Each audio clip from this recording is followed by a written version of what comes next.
All right. Hello, everybody. Welcome to Tuesday morning. Well, at least it's Tuesday morning right now for me. I don't know what it is for you, but for me, it's Tuesday morning. Yeah, man. I got good news. I'm not sharing it today, but I'm very happy. Things are looking good. Things are looking good. So we're going to do two flights today that I've been thinking about doing for a little bit. They're two short flights.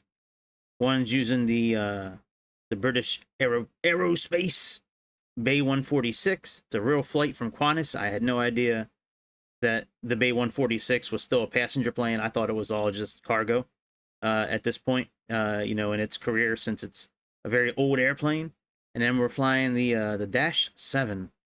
The original route I wanted to do, the airport does not exist in Microsoft Flight Simulator. It's a little airport in Canada. But I looked further back in its history, and it did fly the route that we're going to do today. It's a short flight as well. I think it's like a half an hour long. But yeah, let's get into this. This is your first time here, welcome. If it's your last time here, welcome. Hopefully it's not your last time here. But, just to get this out of the way up front, please click something on the screen before you leave today. Please subscribe, click the notification bell, give us a thumbs up, comment on this video, share this video, become a member, super chat, super thanks, stickers, all that kind of stuff. We got it all. Give us a follow if you're on Kick. And yeah, man, that's about it. We're trying to build this aviation nation. We're trying to get rid of the New World Order and make the aviation world order. That way we can just sit in our rooms or in our office or wherever we fly these simulators. We can just sit in our drawers, eat some pizza, drink some Mountain Dew, and just play the simulator all day. We don't have to worry about nothing else. That'd be the beautiful life right there. Just fly planes all day, pizza, Mountain Dew, and flight simulator. We got to get that going. We got to get that. That's got to be the reality for us from now on. No more jobs, no more taxes, no more nothing. Let's just fly planes all day. Man, fly planes and eat pizza. Doesn't get, or you could have a Hot Pocket, or you could have Taco Bell, or you could have hamburgers, or you could eat whatever you want to eat. For me, it would probably be pizza. Pizza or pasta. The two P's of truth. Pizza and pasta. All right. So we are sitting here in beautiful Townsville,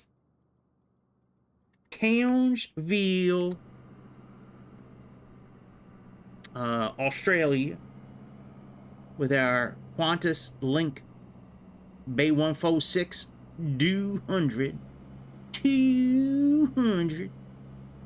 So we're gonna get this thing here turned on. We're gonna get the music going in this thing, because we can put music in this thing. Oh, Pimlico. That's in Baltimore. Man, I didn't know we were only 3.5 kilometers from Pimlico, Baltimore. All right. Just kidding. That's not Baltimore. Don't take it so serious. But yeah, man, this BAE-146, they done a good job with some of these upgrades in here.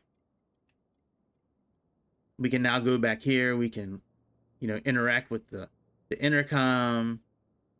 We can turn on the music now. We can do it all. Let's get this door going.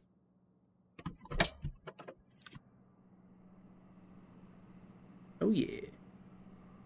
You gonna put the stairs down? Hello, stairs. I think we need to call something over for the stairs. But yeah, we can brew coffee. We can turn this on and off. After we get the airplane turned on, we can operate all the lights here, all the lights for like the cabin area. We can turn on the lights like over here or up above, or it's really cool. Like the capabilities that they've kind of given us now with this BAE-146. It's cool, man. In case you want to brew that fresh internet coffee. So we do have a checklist here, which we can follow. I mean, I like using this one like when we're actually in the plane. But to get everything started, I'm going to use the checklist that comes with it, because it's easier to follow since it's on the screen. So first things first, let me get Let me get things going here. All right, pushback. We need the ATC.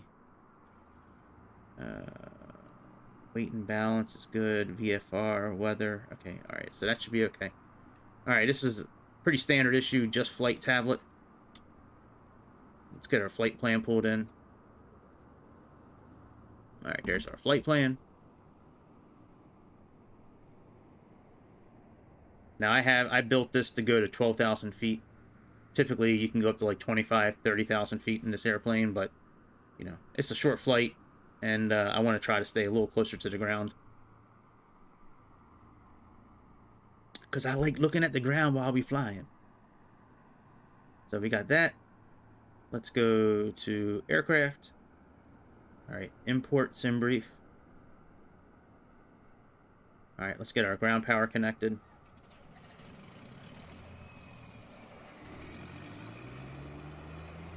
Yeah, James, what's up, dude? What's good, my brother?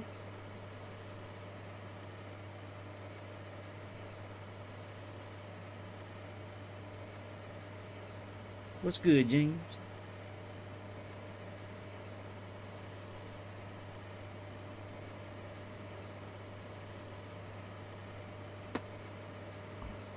Alright, so we got that going. Hang on, I just need to do one thing real quick here.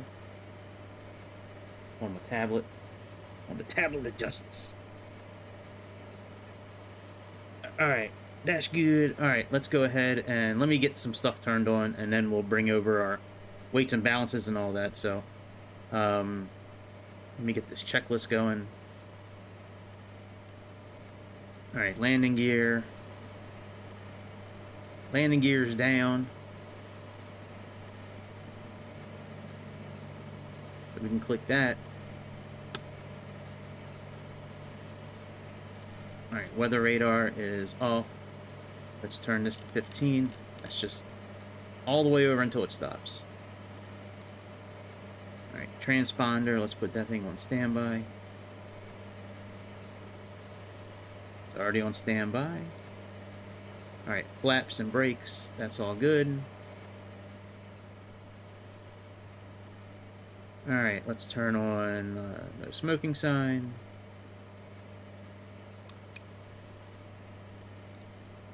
Nav lights, high and int. And then let's go ahead and turn on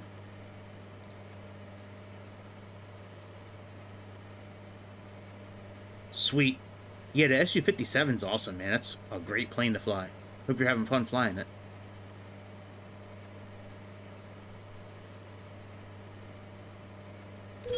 Alright, battery 1, battery 2, and let's turn on external power.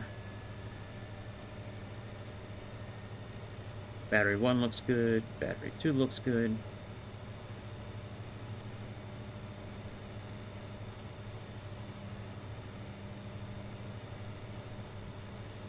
Alright, we can put that. What feature? I don't even know what feature you're talking about, man. to be honest, I have no idea what you're talking about. Alright, park and brake, yellow and park.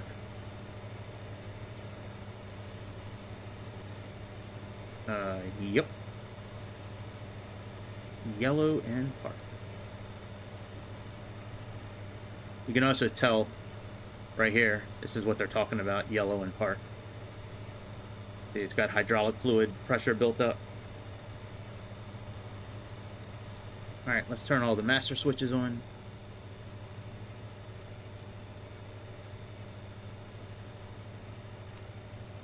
Yaw dampener, autopilot, avionics. Ground ignition, we can leave that on both. Anti-skid, let's turn that on. Oh, rotatable engines, right. Gotcha. Alright, yellow and green spoilers. AC and DC bus tie. Let's put those both on auto. Hey, what up, Grease? What's up, dude? What's up? What's good, my dude? How you doing? Alright, standby and generator on. 1 and 4 are both off. They're down here. Galley and shed lights. Let's turn them on. Alright, before we do the APU, let's go back and let's do some of this here. So let's go ahead and put the stairs down. And let's start refueling.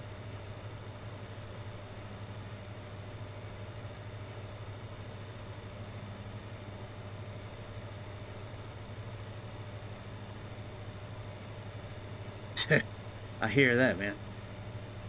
I don't know what it's like over in Greece, man, but in America, at least the state that I'm at, man, it is gross right now outside, man. It is crazy hot.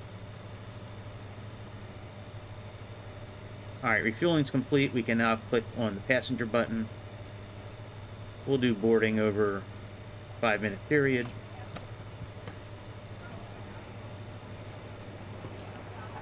And we can actually hear the people. Let's brew some coffee.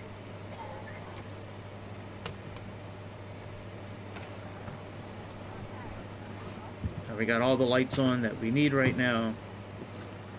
And let's come over here and turn some music on for the peoples. It doesn't matter what channel you choose. If you just let it play, it's going to go through all of them. So...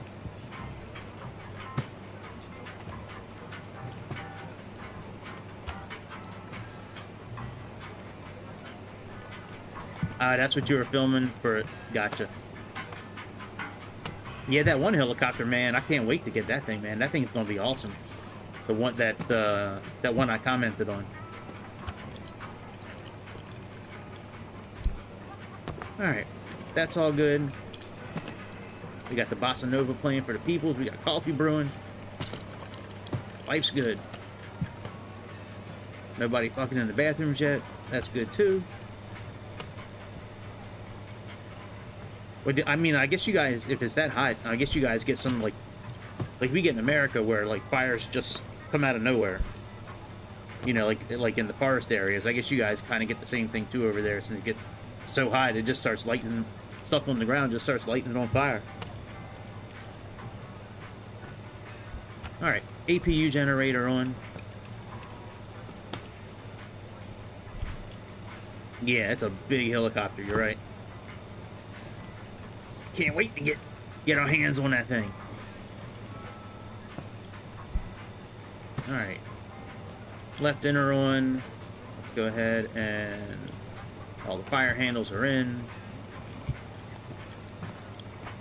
We don't need to ground test it. It works. Alright, let's start the APU.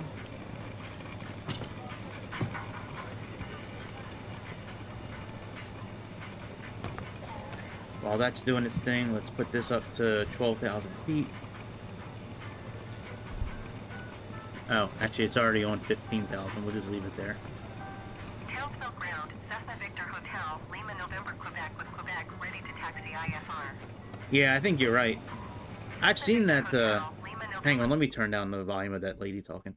I've seen, quite a few videos with those helicopters over the years where, like, they're carrying, like, they attach huge components of, like, radio towers or cell phone towers, and they, like, lift them up so the guys can, like, attach them and all that on top of a tower that's 1,000 feet in the air. Those things are massive. Cockpit's not so big, but the rest of it is, like, huge. Yeah, I think it is called a Sikorsky something. I think you're right. I don't know offhand what the name of it is, but I think you're right with Sikorsky. I don't tend to really argue with you about things too much because you tend to know a lot. So if you say that's what it's called, I believe you. All right, APU, air, and packs.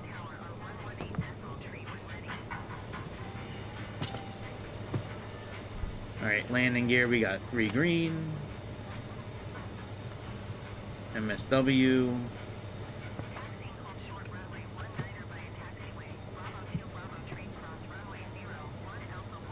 That's to the normal.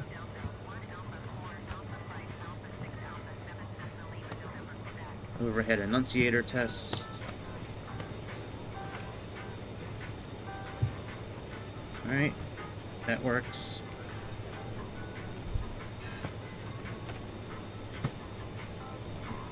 Armed cabin emergency lights.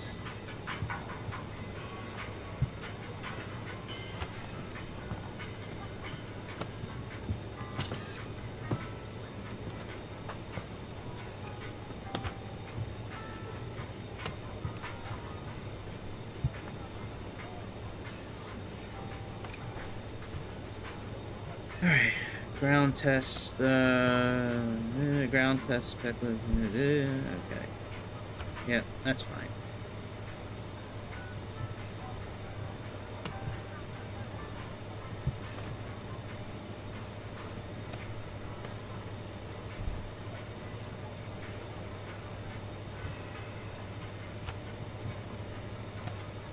Alright, DC pump on yellow, brake, okay, DC pump.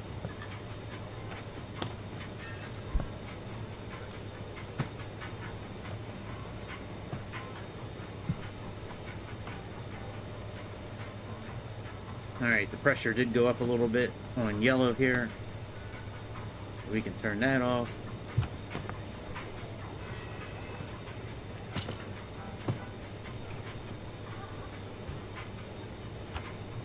Alright, ACU pump on and PTU on. We can see the pressure increasing. We can check that off.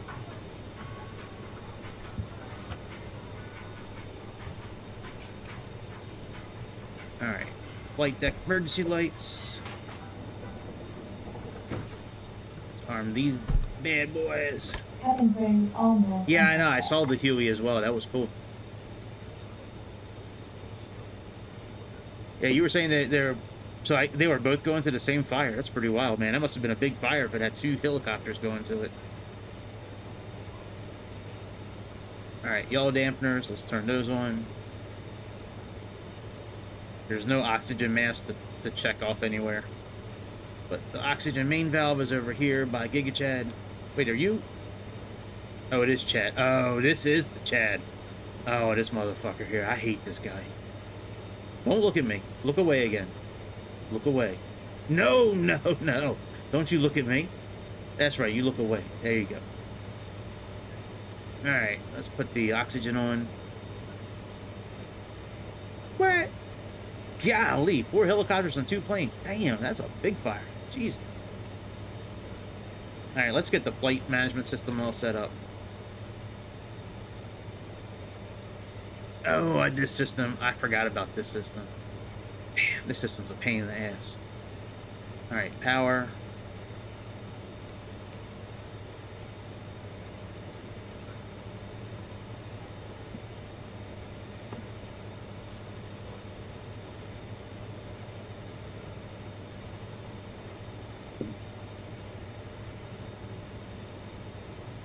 Okay, accept.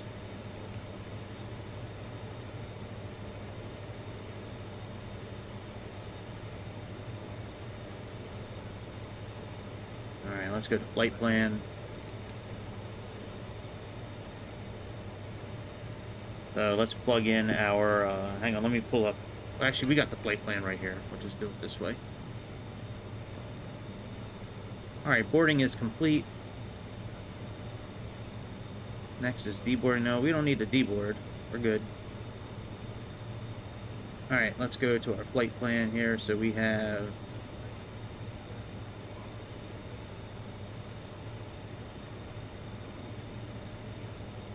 YBTL.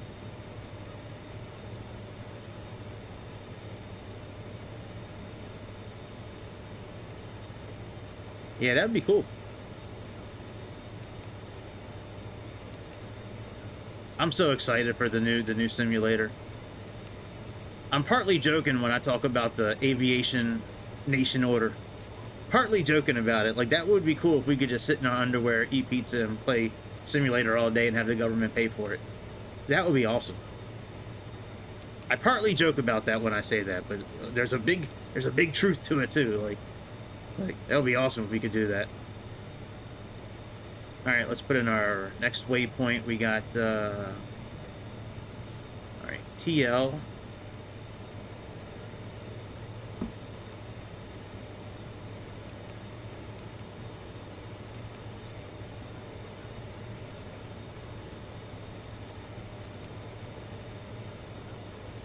And I don't know if I can do an airway here.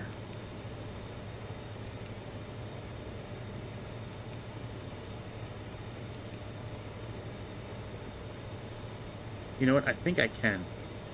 Let me go. Let me go to menu.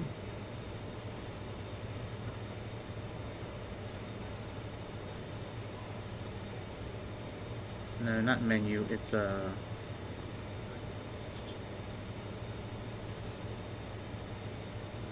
where's the?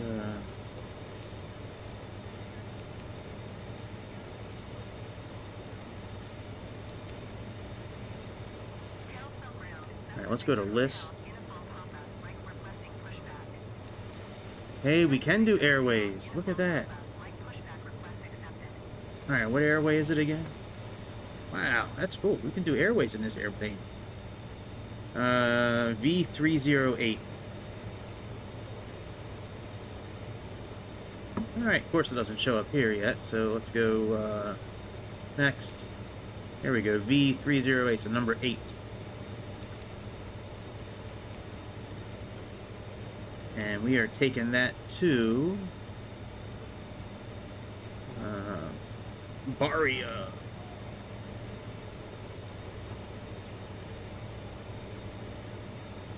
So no Baria here yet.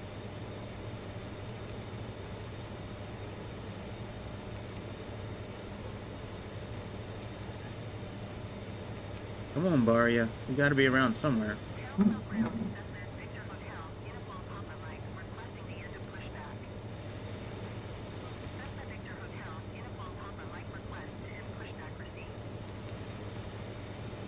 There we go, 47. Very good.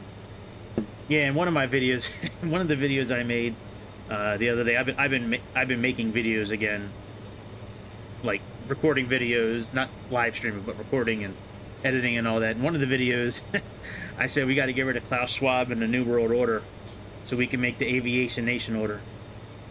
And I put a thing in there that said NWO bad, ANO good.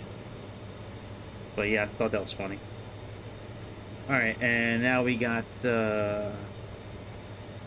Q. Alright, so from Baria, we are... Let's click on list.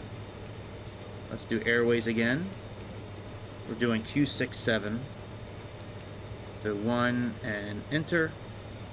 And we are taking that to Polo. So, let's see here, next. Here we go, number 17. Enter, and now we can type in our airport that we're going to. That's YBCS.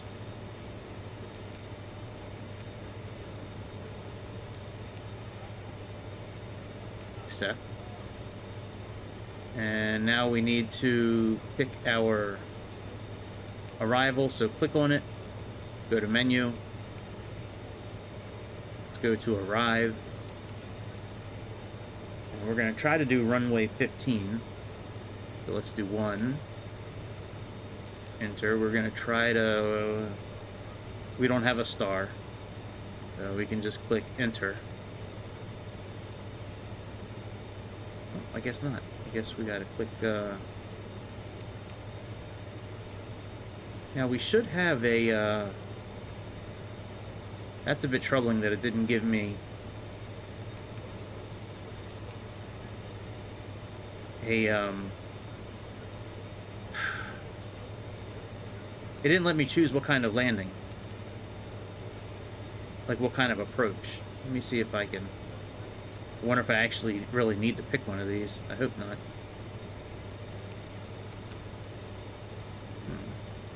Let me look at the arrivals that are available real quick on FlightAware. I mean on Navigraph.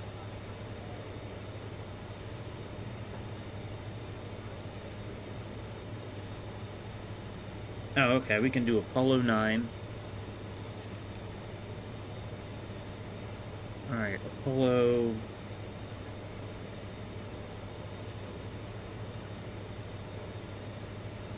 I guess 8B. Or Z. Okay, Apollo 8Z. Here we go. And localizer Z. And the transition is... Alright, there's no Caspi? Oh, hang on a second. Alright, Apollo, we just did 9Z. So let's choose that.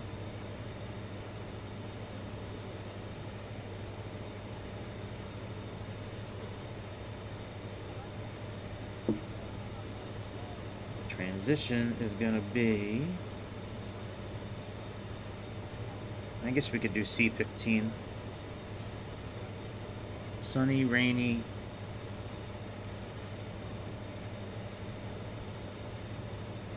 Let me look at the landing chart real quick.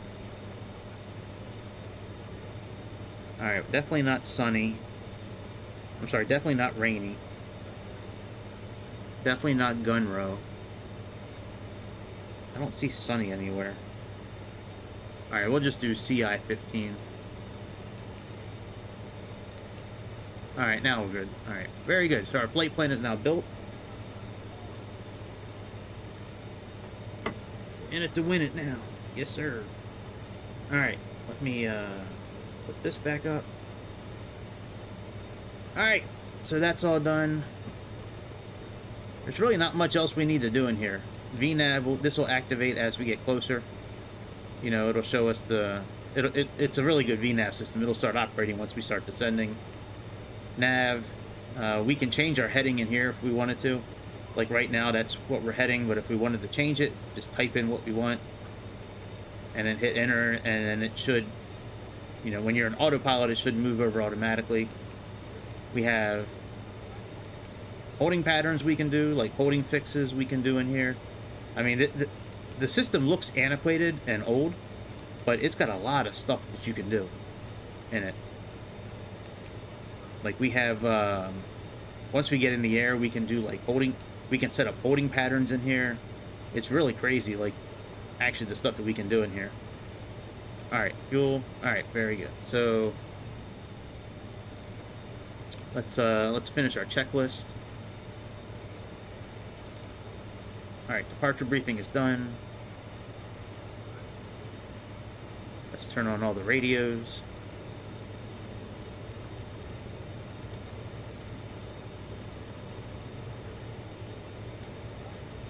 That's done. Let's turn on this one.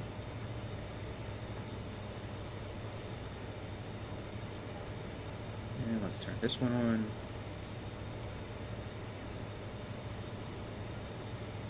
Alright, brake pressure is right at 2,500.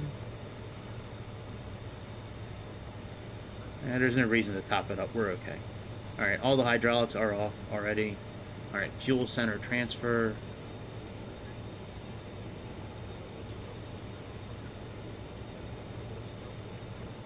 Put that on auto if it's not already. Alright, now it's on auto. Alright, ice detect. Let's put that on. Fasten seatbelts.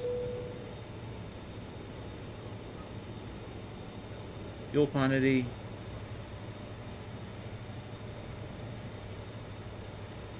Now it's showing 0 right now.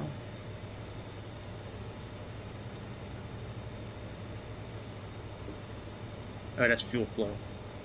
There's our fuel right here. Alright, that's okay.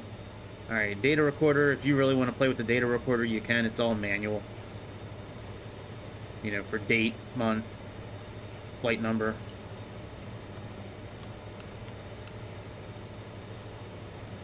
Alright, altimeters. Let's set those.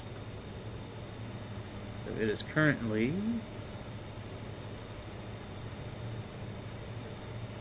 30.09, 1019. So let's set that. That should do all three altimeters. Alright, let's make sure that the red light is out. Let's interact with that.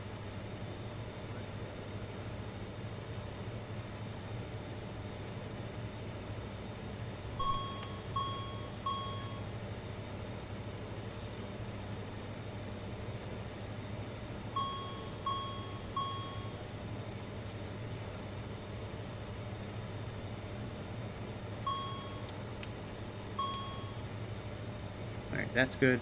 In order to set the speed bugs, we need to click on this little chart right here. Alright, that sets all the speed bugs. This is off as well. Alright, let's close all the doors up.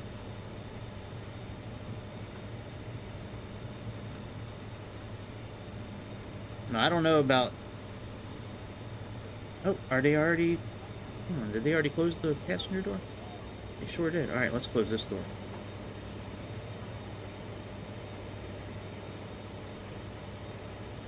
If we can close it from out here. I don't know if we can. We may have to use the, we might have to use the tablet to close it. I don't think there's a way to close it from here. Oh, here we go. Handle right there. Alright, that's all done. Alright, let's turn... I wish they'd have passengers that show up there. Alright, so we can,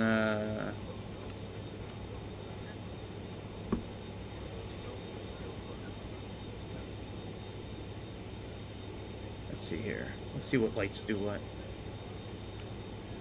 Alright, center cabin. Okay.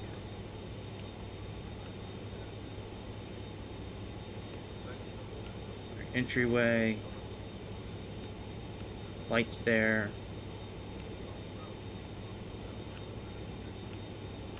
Alright, we'll turn those lights off later. Alright, all that's done. Come back here. Doors and equipment. Let's remove the chocks. And let's turn off the ground power.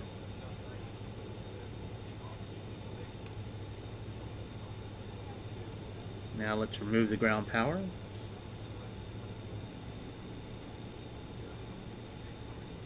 Alright, now we can get ready to start up the engines. Let's talk to the ATC and figure out which runway we are allowed to use.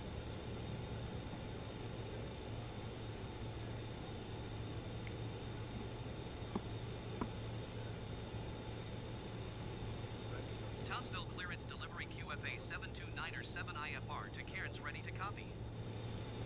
QFA 729er7 is cleared to Cairns Airport as filed. Takeoff runway 19er climb and maintain 5,000 feet. Departure frequency is 126.8 squawk 0524. QFA 729er7 cleared to Cairns Airport as filed.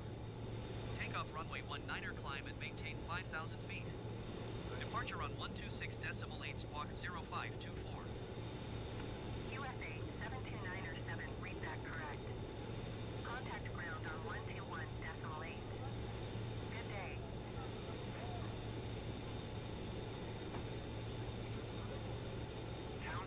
Townsville ground QFA 729er7 with Quebec ready to taxi IFR. QFA 729er7 taxi to and hold short of runway 19er using taxiway Delta 1 Alpha 4 Alpha 5 Alpha 6 Alpha 7. Contact tower on 118.3 when ready.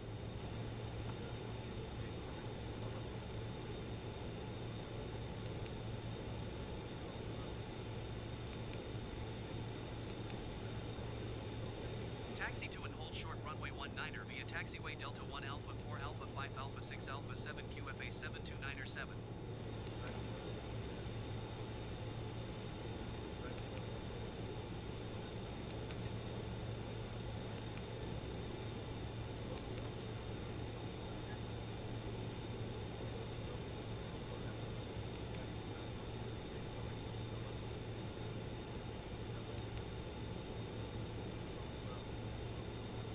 Alright, runway 19.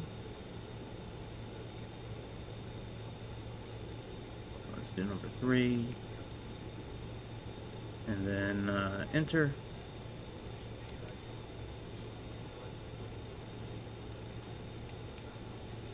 Alright, there we go. That's all done. Alright, let's get the engine started up here. Let's turn to APU, air, and packs off.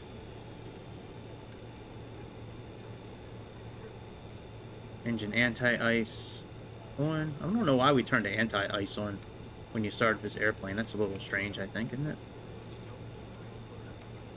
Alright. All of those on. PMS is off. That's this system right here. Didn't we supposed to turn the beacons on too, I thought? Yep.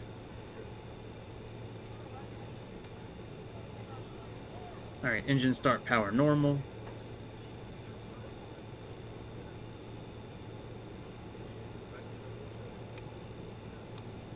Alright, normal. Start master switch on. Move view to number 4. Light start on. Turn that on.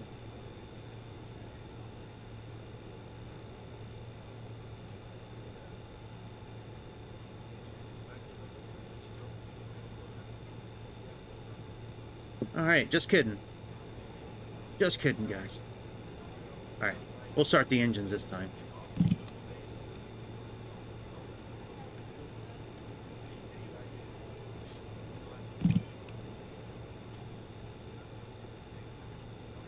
Alright, let N2 get up a little bit.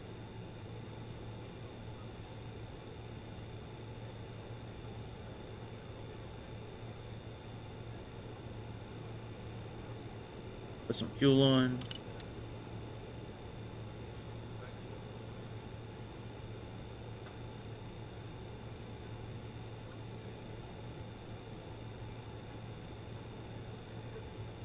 Man, what is going on, man? I never have problems starting these engines. What the hell's going on today?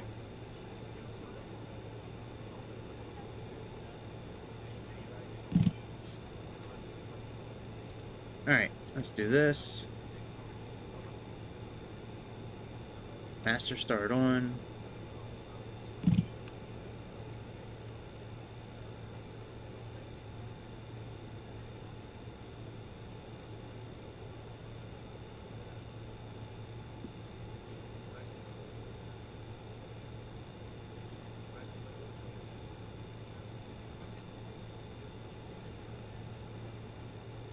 And that is so weird, the engines are not starting up. Hang on a second, maybe this is not on the right setting here.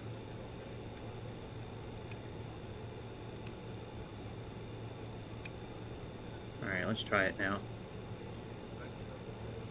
No. I never have trouble starting these engines.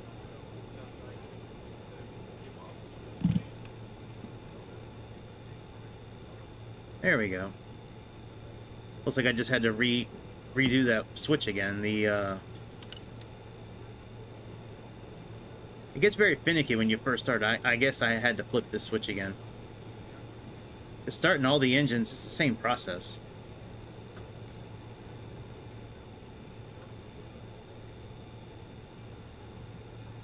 Alright, that one's going. What's next? Is it engine number 3? 4, yeah, okay, 4, 3, 2, 1, alright. So, once all the lettering goes out here, the green and the, yep, so all that goes out. Turn this off, go to engine 3, turn this on again, and flip that switch. Now you can see, now we're cooking with gas. Literally. Alright, number 3.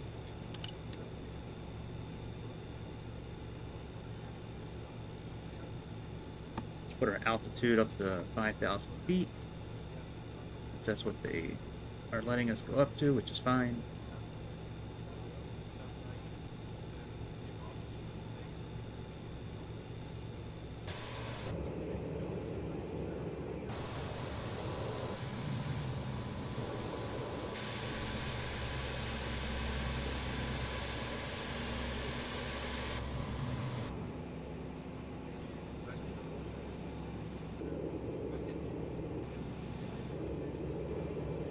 A lot of camera angles on this thing. Wow.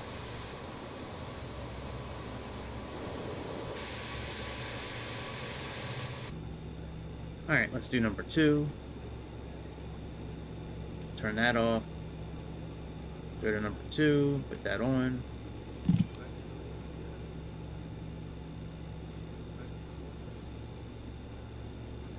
Alright, let's put some fuel on that one.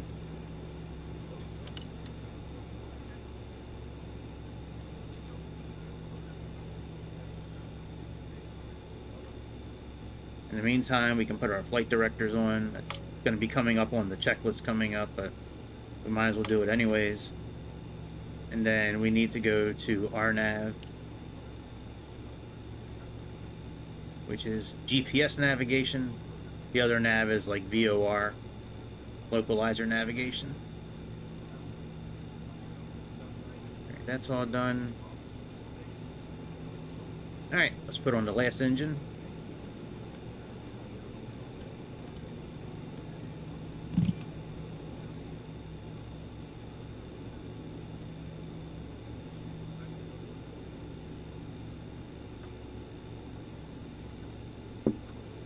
Put on our fuel.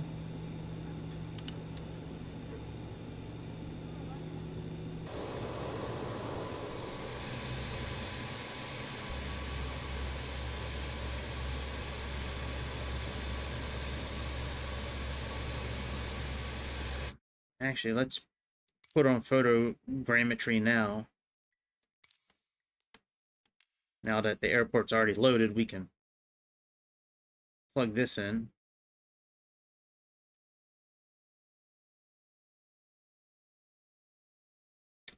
I'd rather do it now than right after we take off, because it's tough sometimes. Sometimes when you first take off and then you pause the game and then you go back into it, like getting control of the airplane again, sometimes it does some weird stuff. You know, it'll pitch down, or it's easier to do it now.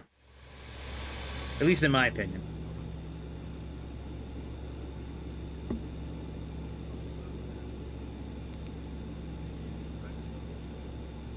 Alright, very good. So that's all done. Let's go to after engine start. Alright, start power is normal. Selector and master both off. I'll turn the anti-ice off for now. Alright, generators 1 and 4.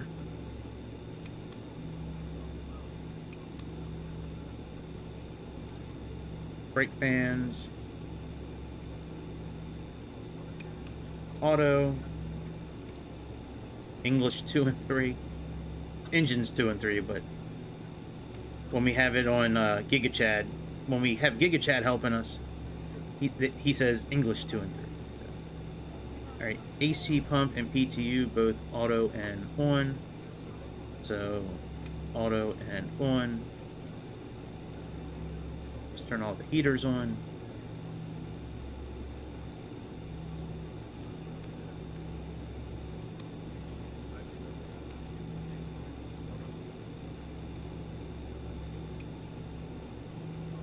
Alright, APU and packs back on. Engineer is off. We'll turn that on right after we take off. EMS, let's turn that on.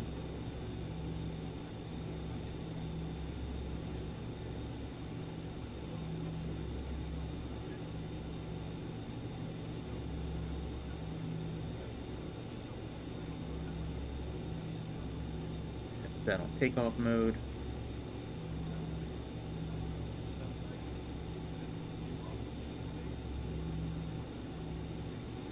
Alright, transponder, let's set that to the correct setting.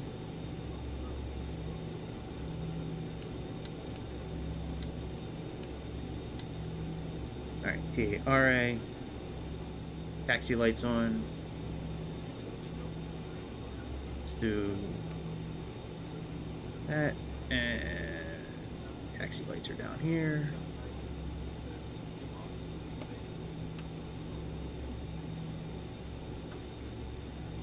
Brakes we'll check. Alright, before takeoff. Alright, let's see here. Brakes. Good. Let's put our flaps down for takeoff.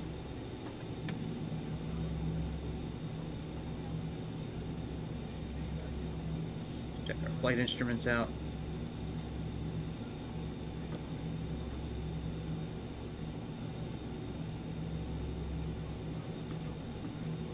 Alright, very good. Flight directors we already turned on. Trim. Let's do that by clicking on this right here.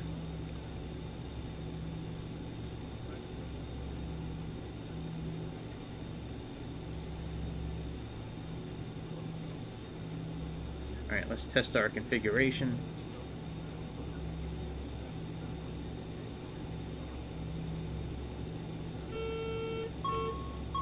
Alright, it's because we got the brakes on probably. Let's take the brakes off. Yep. Alright, everything is good.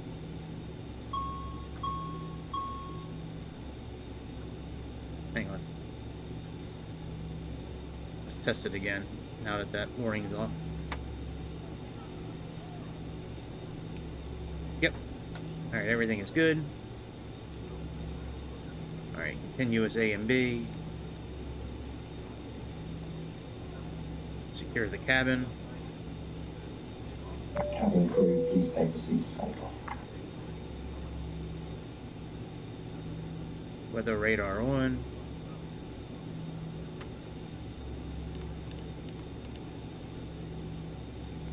Cabin is secure.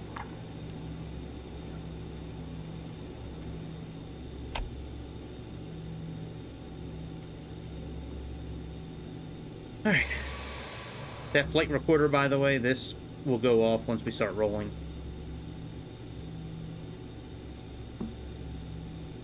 Alright, we don't need our pushback, but if you did, it would be right there. But we don't need that here today. And we don't need the charts right now, we can just put this on map. Alright, parking brakes off.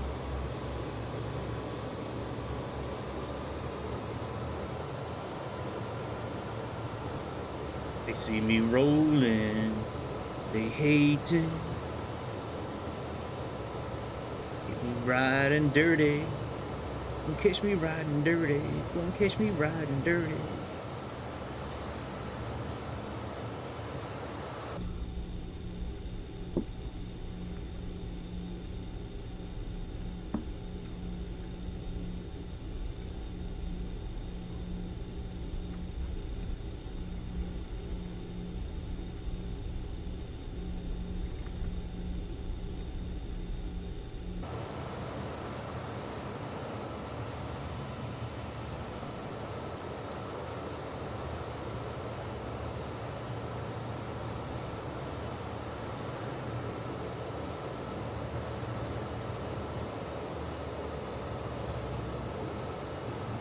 We can just finish checking all this shit.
Alright, we rolling, baby.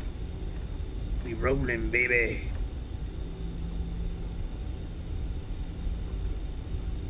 Excited, man. I haven't flown this plane in a while. It's gonna be fun. Fun flying.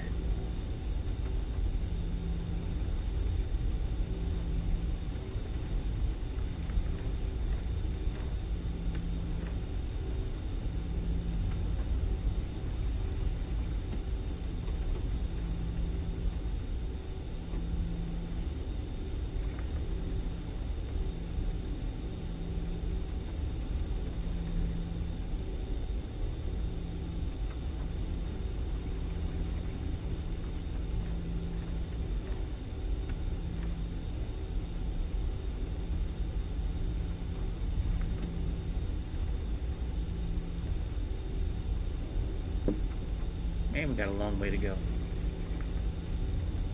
Positive rate.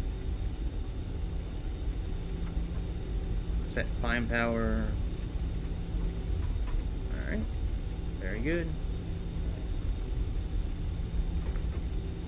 Okay, we're gonna have to pause the flight when we after we take off so we can turn the engine air on and turn the APU air off. At least I usually pause the flight. Like do that live pause where you know, you're still looking at like this screen, but everything's on pause.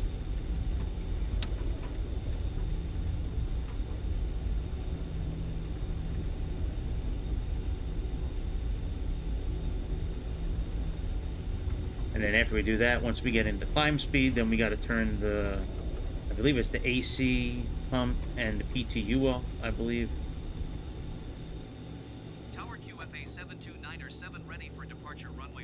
Alright, let's put on our landing lights, our strobe lights,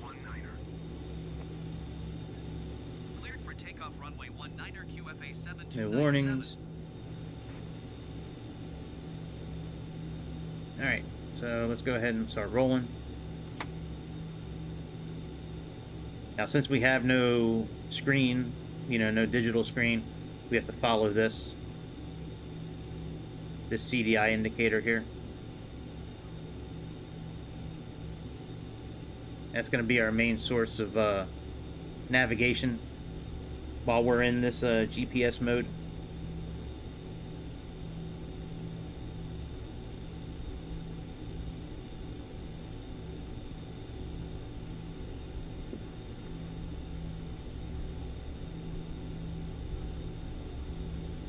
Alright, so after we take off, engine air on, APU air off.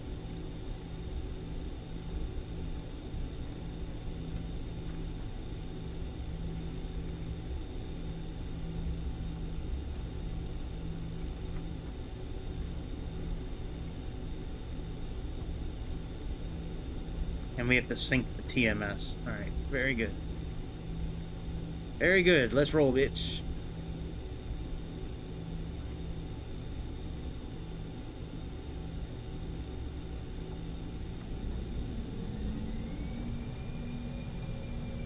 TMS set to take off. Power set, flex achieved.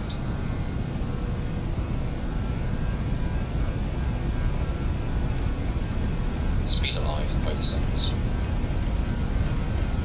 80 knots, course checked.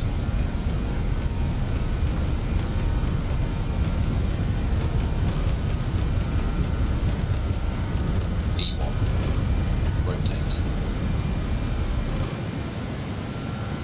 V2, positive rate of climb, gear on.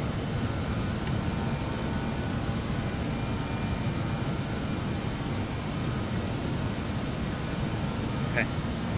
Let's pause this. Let's put the engine air on. Since GigaChad won't do it. APU air off. Pack spoke on. TMS sync.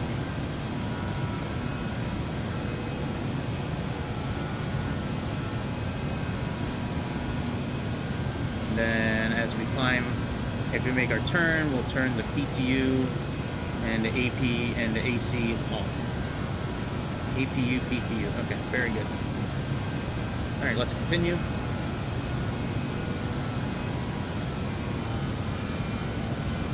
after we make our turn.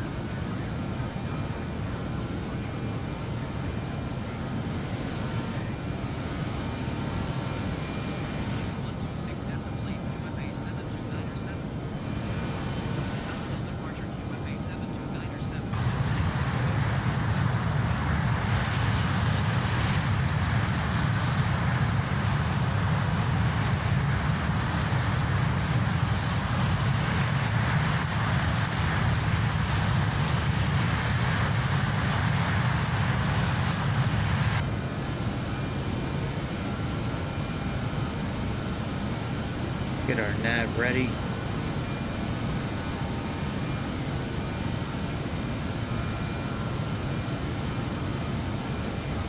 Actually, we'll do heading mode first. Actually, we're not going to do any mode right now. We're going to get our speed up, put our flaps up.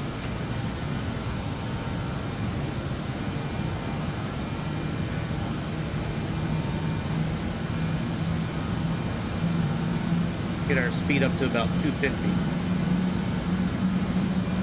Then we're going to start climbing.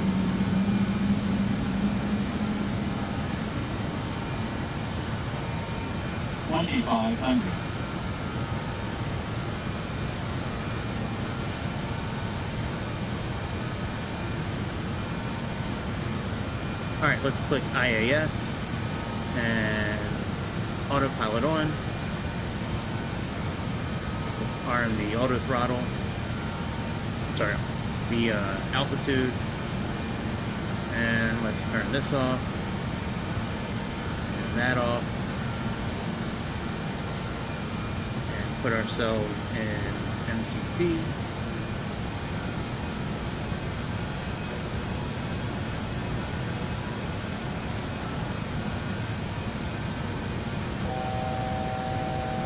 There we go, now we're climbing 5,000 feet.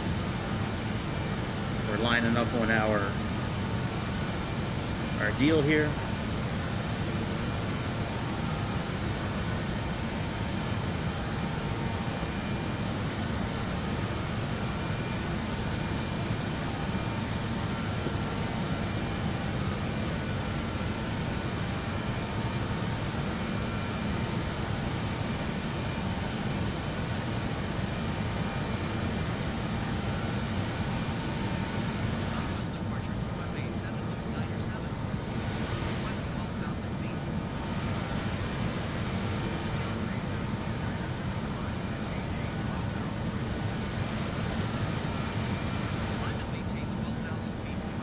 Alright, 12,000 feet. Let's reduce our throttle a bit before we overspeed.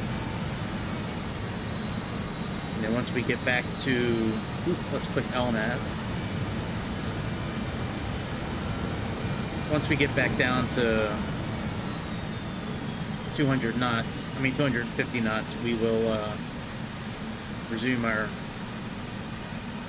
IAS mode. Let's arm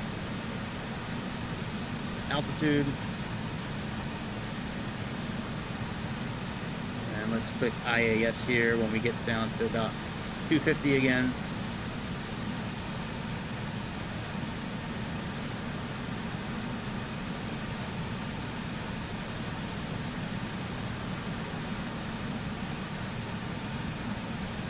Alright, very good. Alright, let's do IAS.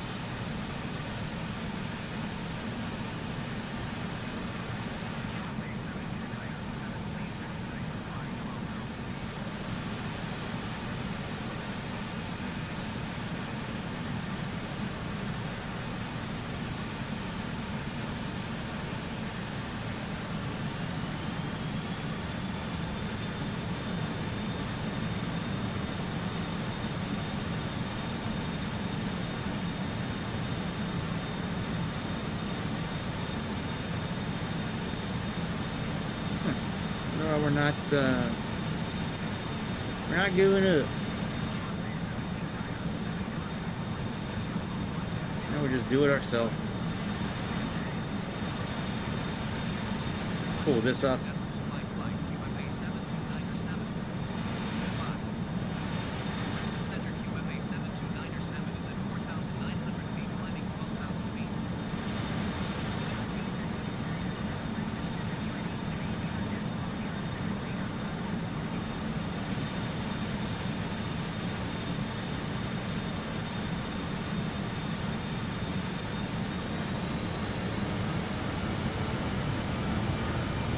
Now let's click IAS again now that we're moving.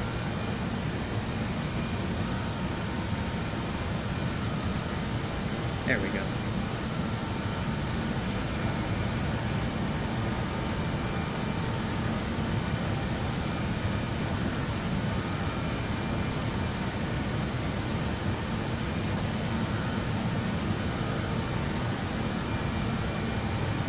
Alright, climb profile 250. Alright, that's what we're doing. 10,000 foot deck compare altimeters. Pressurization, that's okay. Flaps are at 0. Let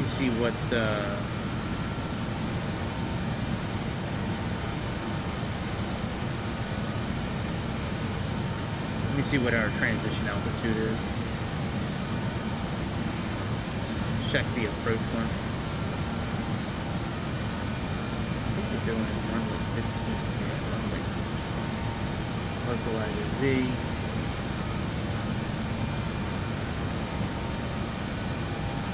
Star that. 10,000 feet. Okay.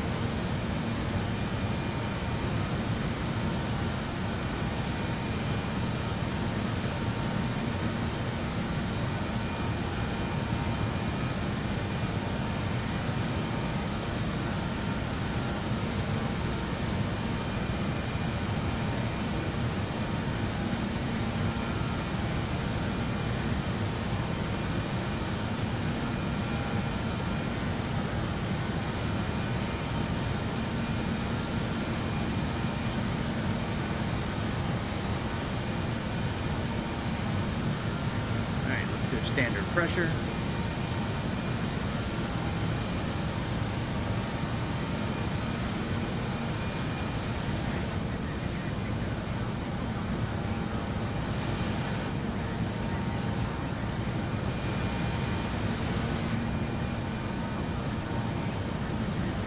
Cruise summary. It's a pretty good book. I don't use it too often, but nice to have all this info. It's just it's really hard to take all this in while you're flying, though. That's the thing. Like, if they had this available, like, on an app that you could download, I think that would be pretty cool.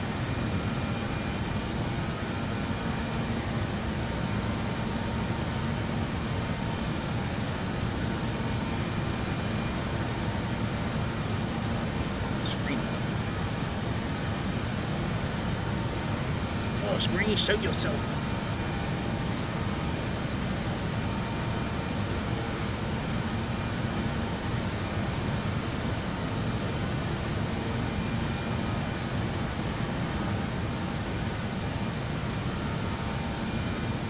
Whoa, bitch. What happened to 12,000 feet?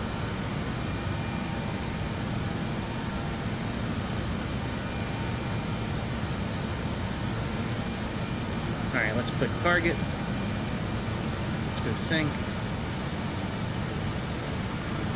Let's reduce our throttle a bit. And I actually want to go back down to 12,000 feet like we're supposed to be, so move our nose down a bit. Reduce our thrust a bit too.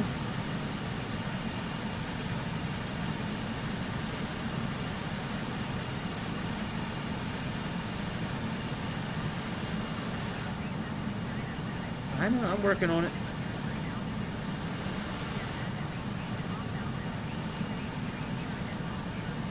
No, we don't need the pressure, but thank you.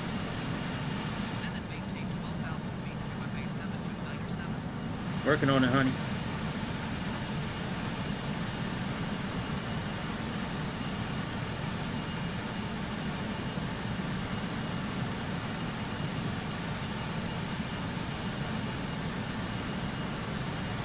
Alright, altitude's good. Move our thrusters up a little bit.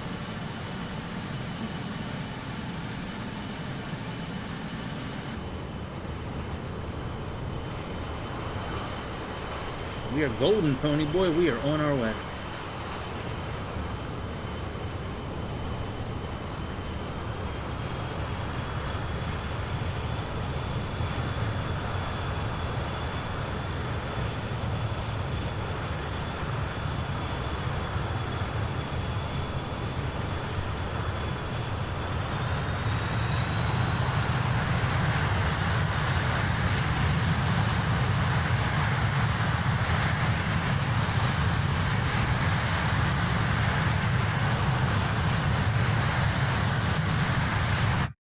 Actually, you know, let me get the flight stick connected, because that's going to be easier to control these engines. Flight stick.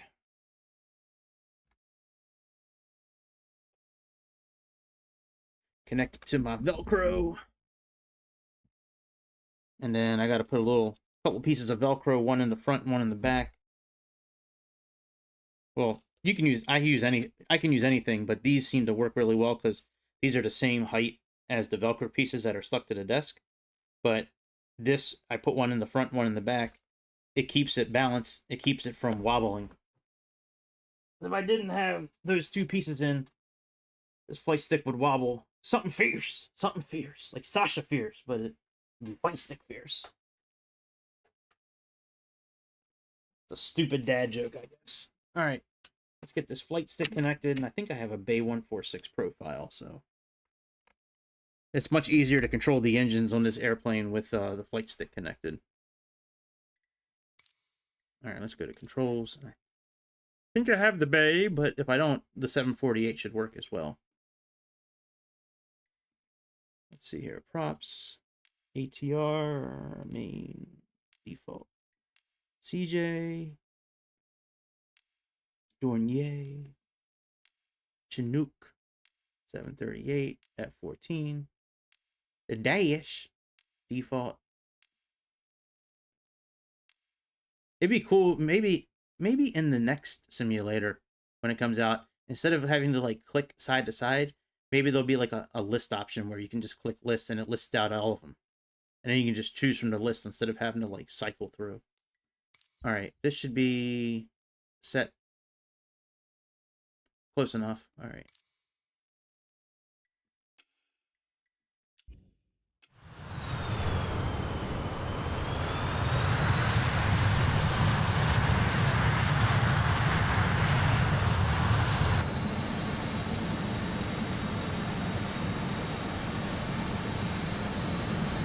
Alright, that's all good. We'll keep an eye on our speed.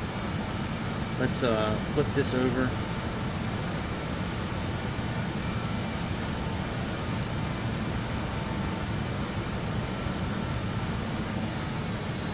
Alright, climb.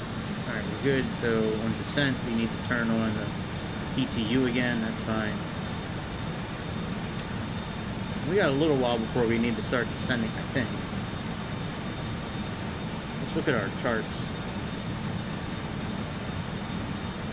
So this is 3,700.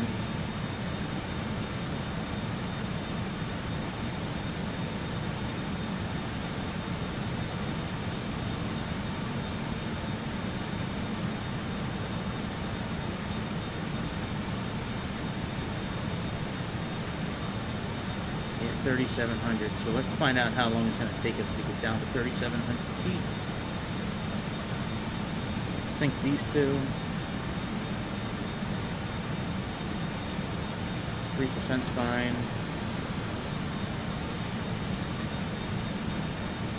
Let's say 3,700.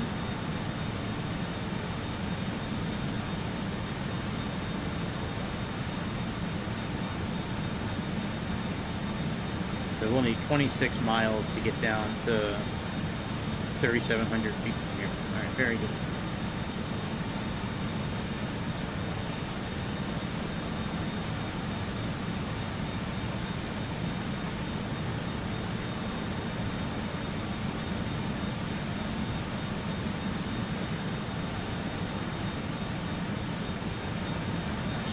VNAV here as well. It's not going to be too long before we need to descend. I mean,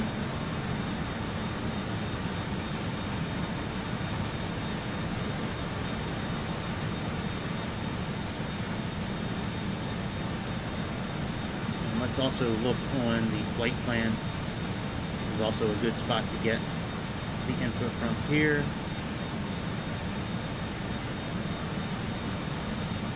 So top of descent's right after Barria, which is our next waypoint, I believe. That's in 20 miles.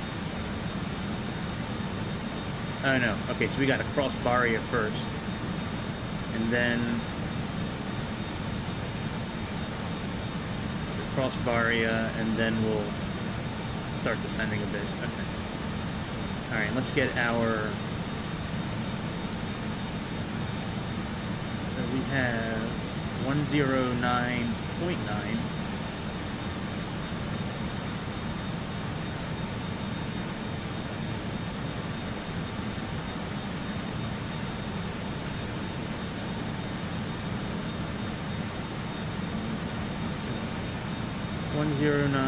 .9 and 150.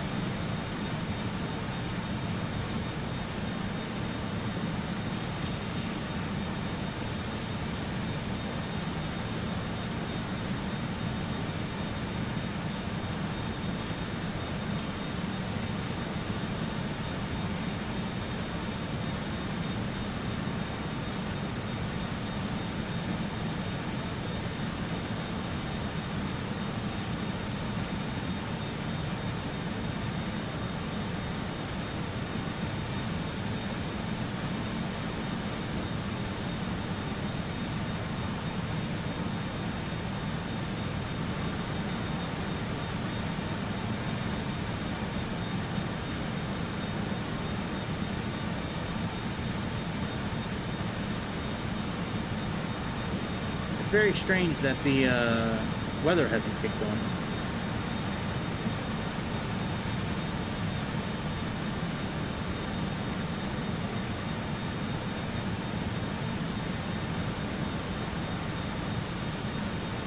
Very strange indeed. Alright, speed's doing good.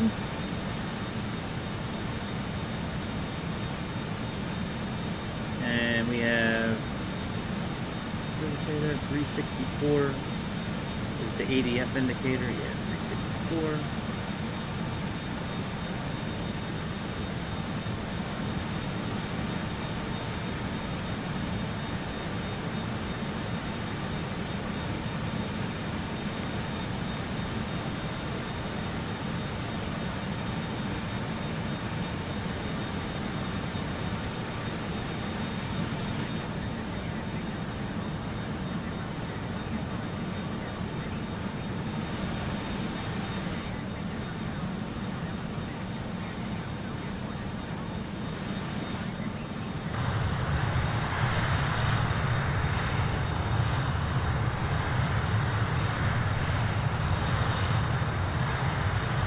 Hey, what's up, dude? We are just doing a little trip from Townsville, Australia to Cairns, Australia. And then right after that, we're doing a short trip in the DASH-7 to 2 spots in Canada. So I found 2 real flights that seemed pretty... They were short and interesting, so I figured I'd do them. But yeah, man, how you been, dude?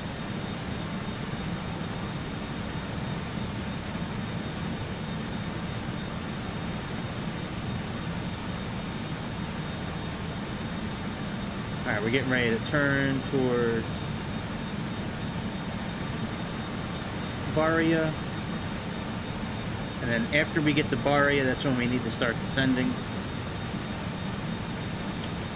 We're good until then. That's good. Feeling okay is a good thing, I think.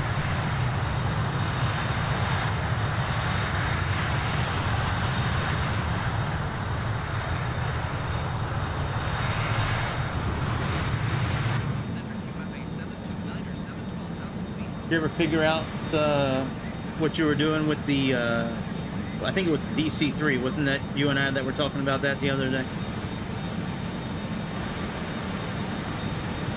I was thinking if it is, you know, if the engines kept cutting off, I wonder if you had the fuel actually turned on.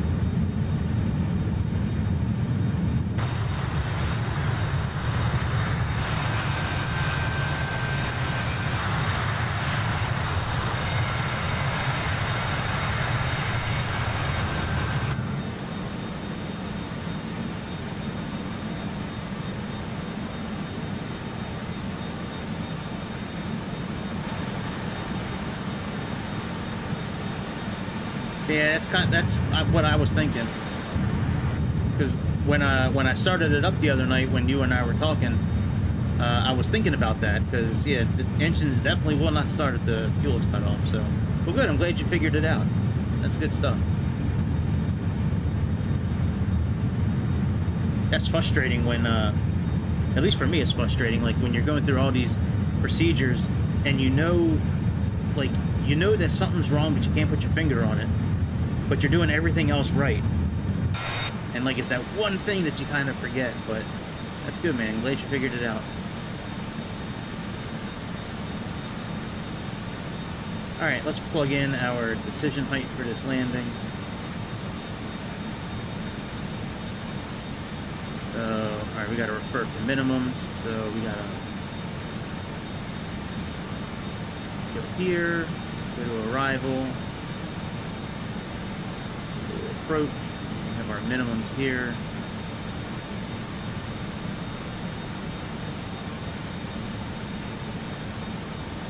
Looking like 391.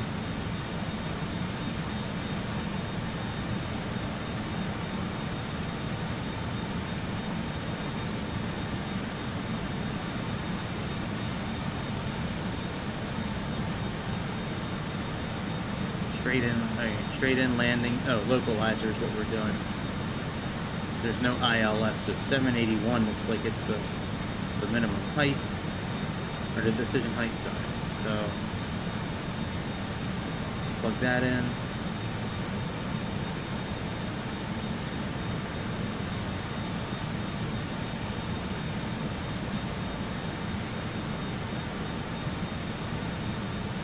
And we have to get ready for descent, so let's put this down to 3,700 feet. We're going to be descending in about 26 miles.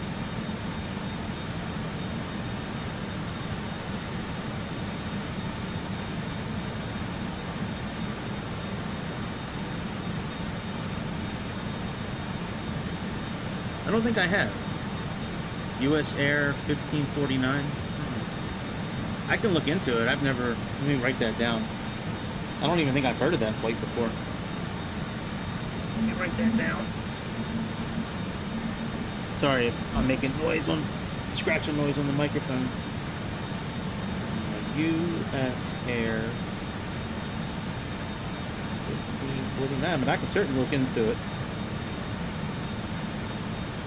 Was it like a plane crash or anything like that?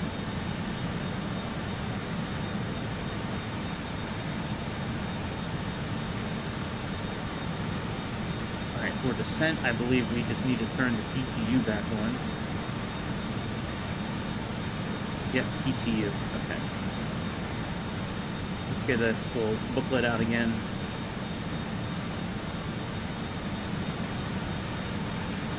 Rotate G.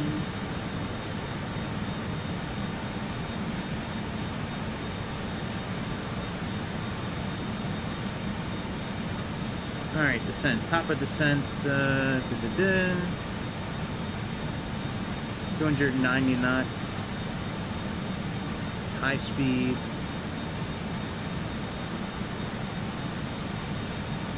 Cross check. 10,000 feet. Alright.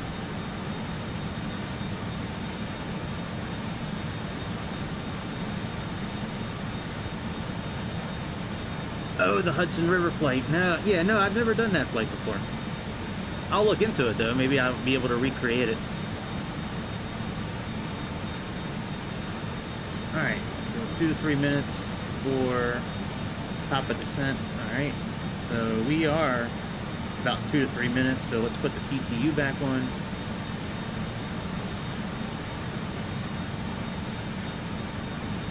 Let's arm our altitude.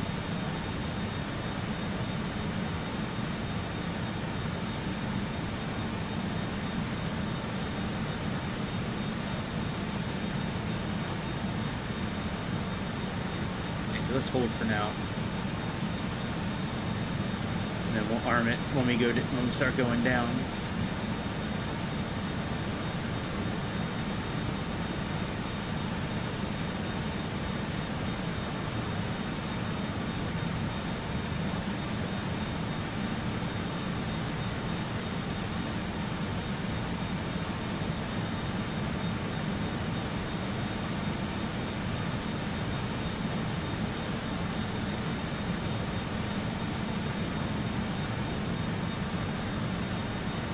Alright, let's start slowing down a little bit. We're going to use IAS to descend. So let's arm our altitude. Let's pull our thrusters back a little bit. Now we're going to keep the same speed descending. Roughly the same speed.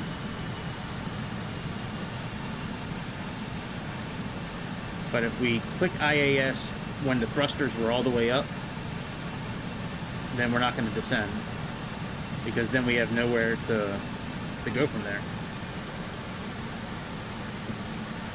So there we go. So now we're descending.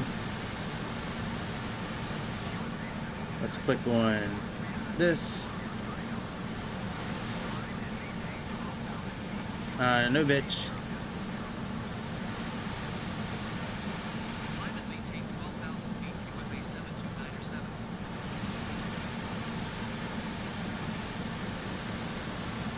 Brisbane Center, QFA 72907. Request 5,000 feet.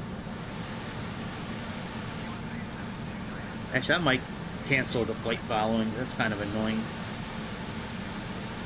Descend and maintain 5,000 feet, QFA 72907.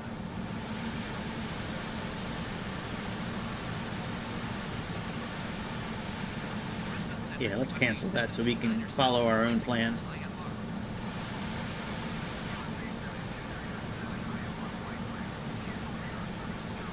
Alright, very good. Let's get the altimeters for this area.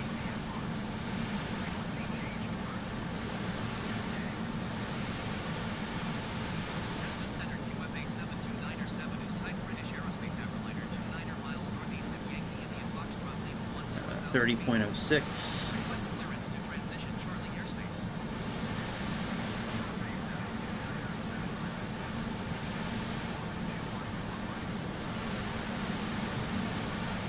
Squawk 2145, QFA 72907.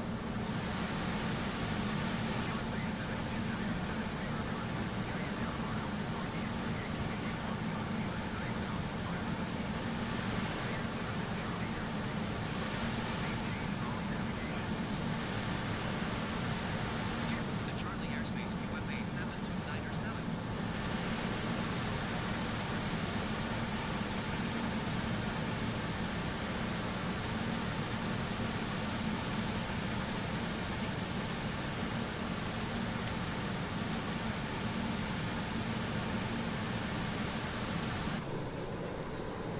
Alright, let's see if we can actually make contact with the airport we're going to.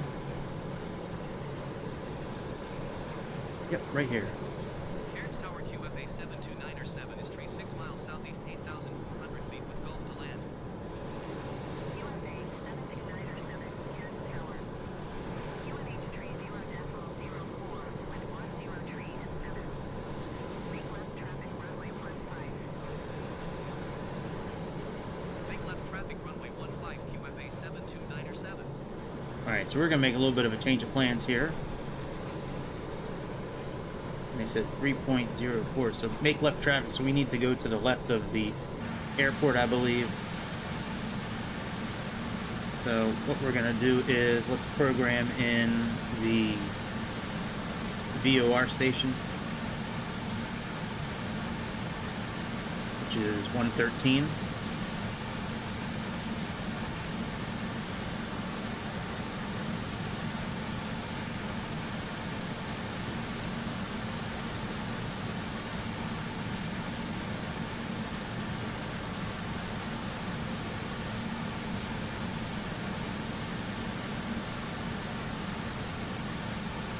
Alright, let's go into heading mode.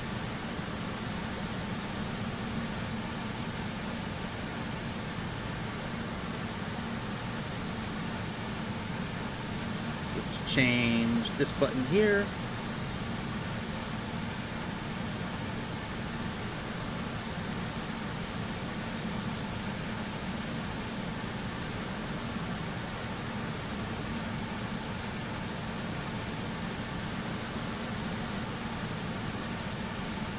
Alright, and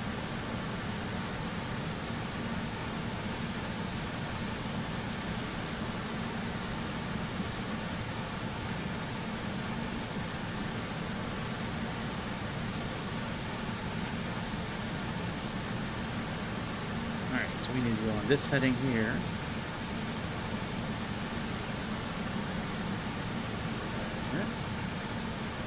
Put localizer.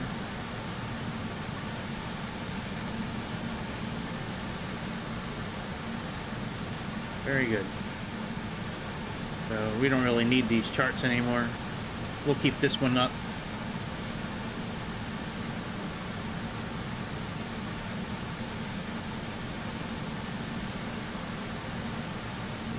And I think 4,700 feet is going to be a good spot to stop. So let's click altitude here. Put this back on target.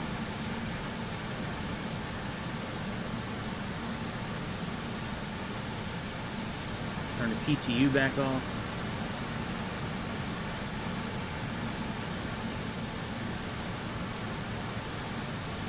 Put our landing lights on. Ah, they're still on. Alright, very good. I never turned them off. Oops.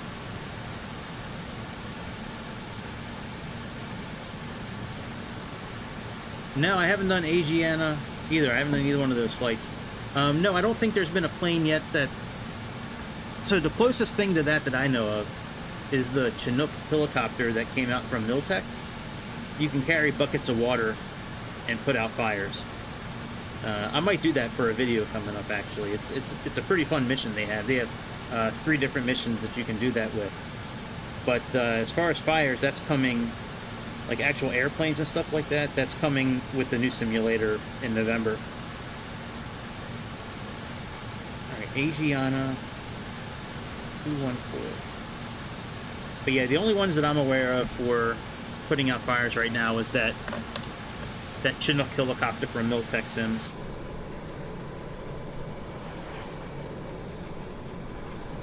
You have to hover over the bucket, you pick the bucket up, you fly out to where the fire is, find somewhere around there that has water you can capture, and then you have to hover over top of the individual little fires, and it puts the fires out. It dumps the water automatically. Airplanes, nope, not yet. That's coming in the fall or winter, depending on when it actually releases.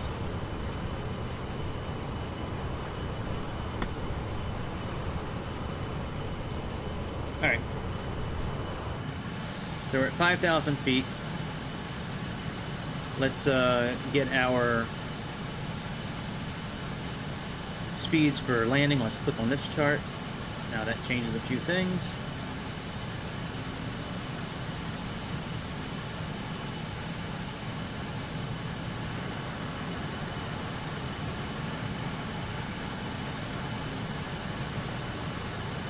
Sweet.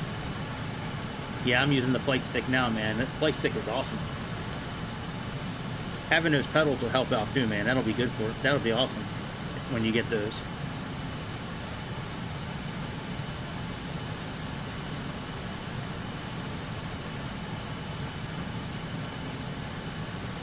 Alright, so what we're going to do is we're going to go on a heading of...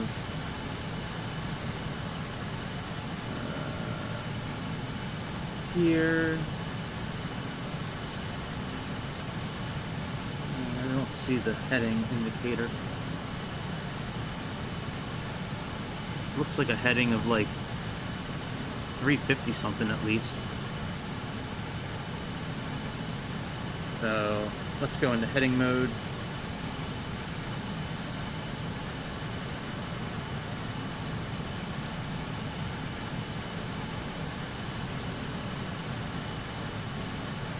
We're gonna put this on a heading of like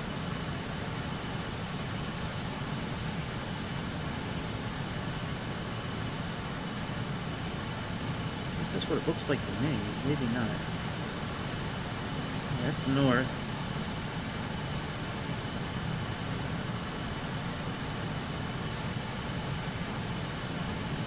Alright, so that's... Wait a minute. If that's 355, and this has got to be like 2... Let's say 270. So we were probably going the right direction the whole time. Let's say like 270 something.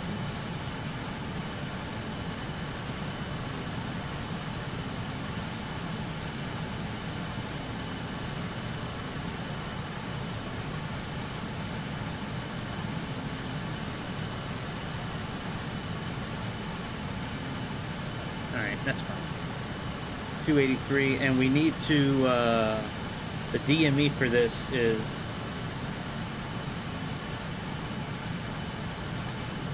Gotcha. Hey, I didn't know you could use newtons in the flight simulator. That's interesting. I thought it was either like imperial or metric. I didn't realize you could use newtons as well. All right, here's our airport here that we're going to be landing at here momentarily. We need to go out about 15 miles. Let's adjust our heading a little bit.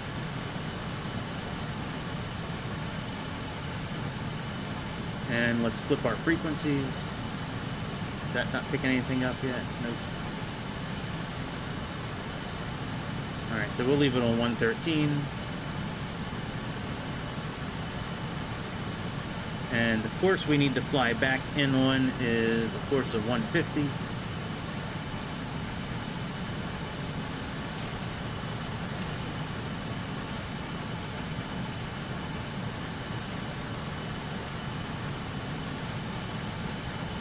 We should be okay at 5,000 feet here. According to the charts I was looking at, we should be okay. But yeah, once we get to about 14 miles out, we'll start making our turn back towards the north and do our best to keep it at about as close to 15 miles as we can get.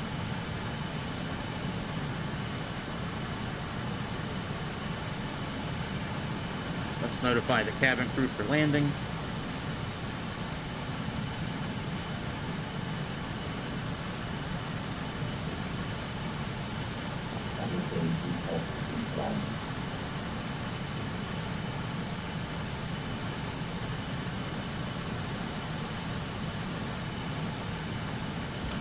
I thought it showed our airplane.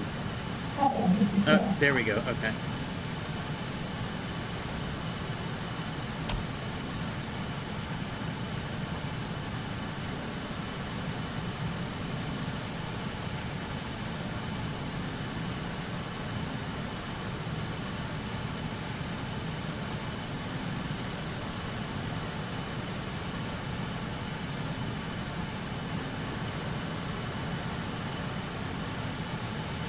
Alright, so PTU on. We already did our landing bugs. APU, fuel panel, cabin worn. Alright, let's turn the PTU back on. Alright, put that back on.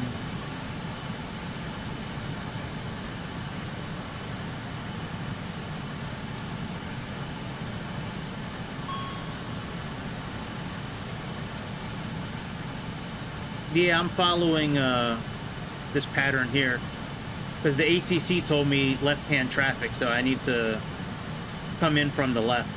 I was planning on coming in over the sea and coming in this way, but they told me to go left. So that's what we're doing.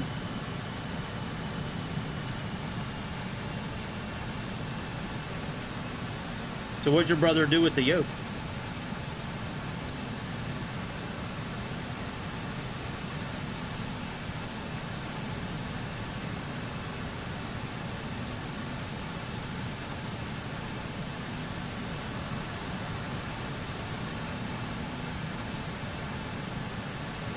Alright, flaps.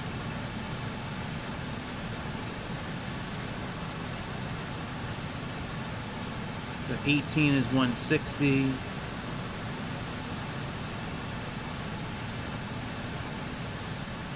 Looks like 130 something is going to be our landing speed today.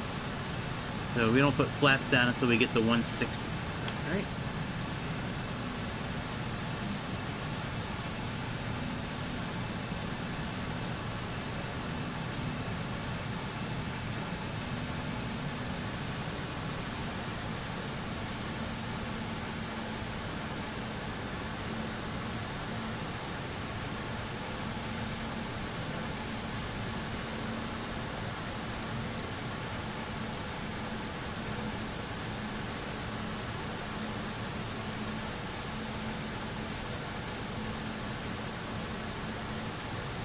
Alright, let's make our turn back towards the runway.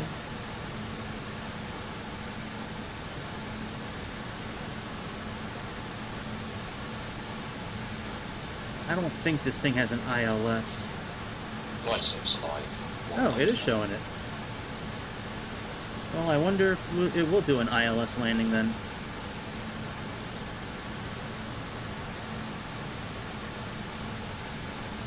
Alright, let's put this in descent mode there.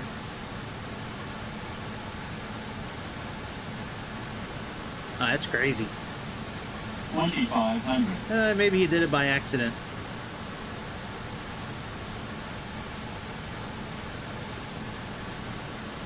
Alright, APU air. Okay, so we're good there.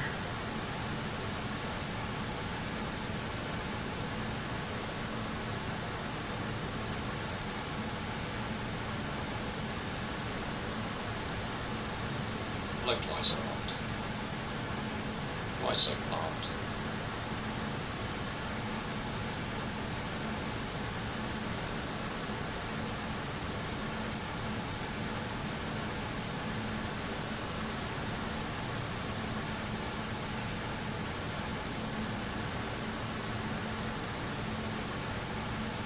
Yeah, that's crazy.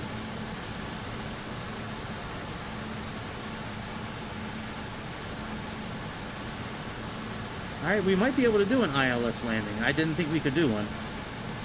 But it's captured, it's picked it up. That's a start. It's got the glide slope right here.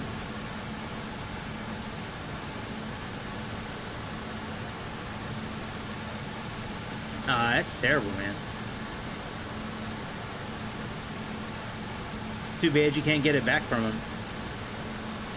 But I mean, if you're young enough, you can always start fresh with a new channel, I guess, and build it up from there. But yeah, that sucks your brother did that, man. It's not a very good brother, in my opinion.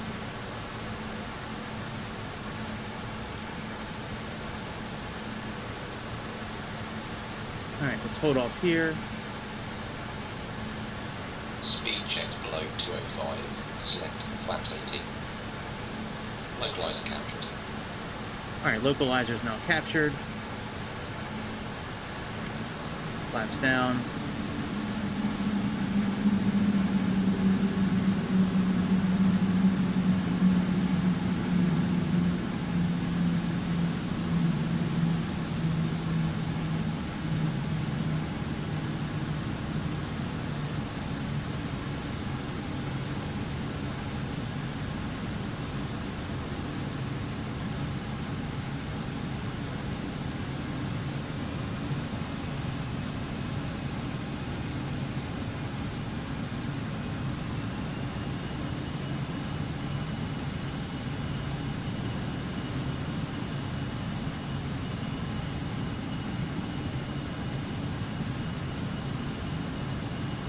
Oh, I'm sitting there trying to play with the throttle. I'm messing with the flaps by accident.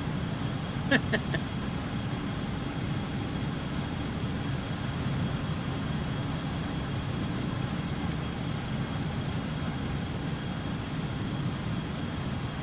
let's put our landing gear down.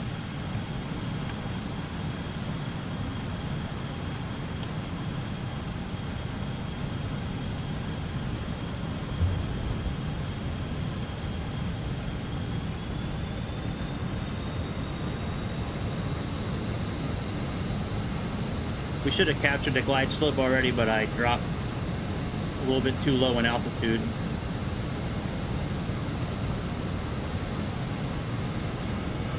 Glide slope captured. Alright, good. That'll help out with the speed. Established on the ILS.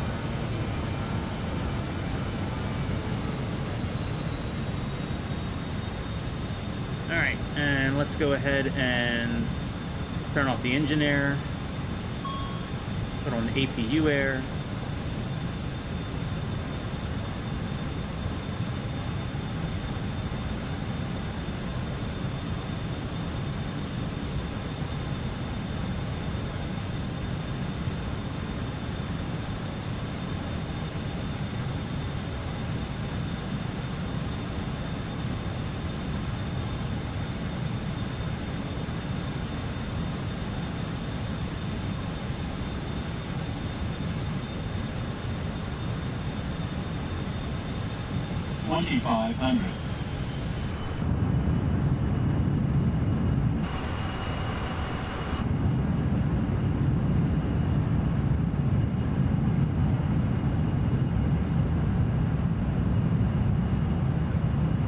Wow, he's younger than you too, and he stole your channel. That's crazy. You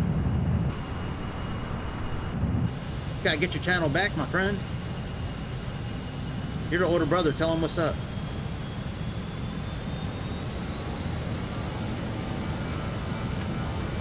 All right, flaps full.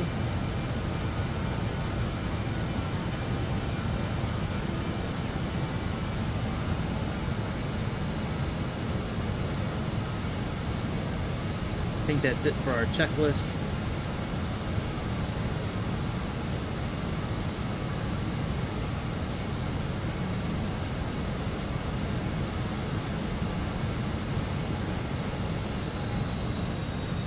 Yep. Cabin secure, we already did that. Lights, yep, that's all good. Okay. Let's put you back on takeoff.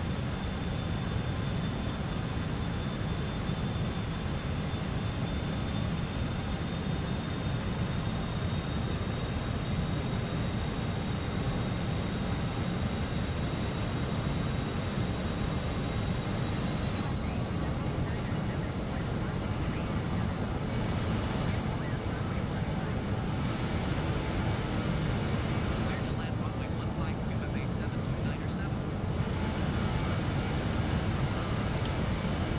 Yeah, but like, I mean, but even if he finds out, so what, dude? You know, are you not allowed to make a channel? Or, like, are you punished and not allowed to make a channel?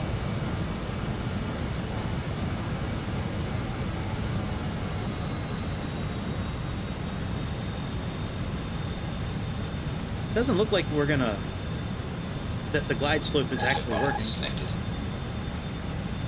We might have to do a go around actually.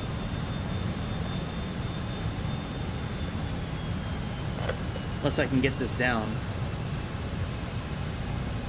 without really overspeeding, but the glide slope did not take us down.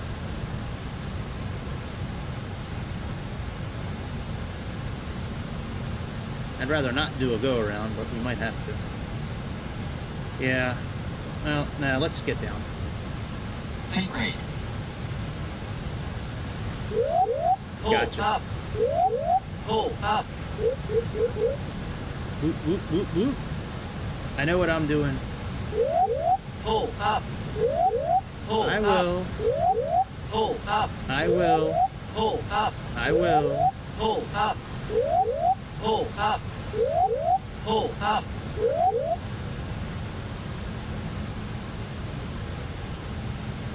Yeah, no go around today, boys. We can just land. Pull up. Pull up. 50, 40, 30, 20, 10. Ground idle. Brake pressure seen.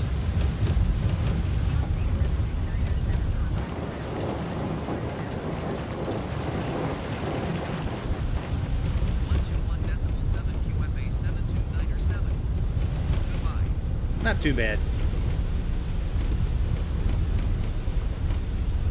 80 knots.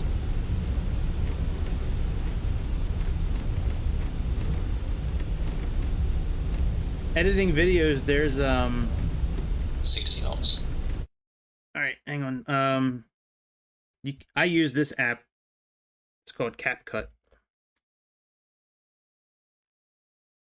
If you have any kind of mobile device, you can run CapCut on, or you can run it on a computer. But CapCut makes editing videos really easy. YouTube is okay, but CapCut makes it really easy. They have a lot of cool features. Gotcha. Yeah, that's a pretty good one too. I've been using CapCut for a couple years now, and CapCut's really, like, it takes a lot of the guesswork out of it. Just in my opinion, I like that one a lot. CapCut.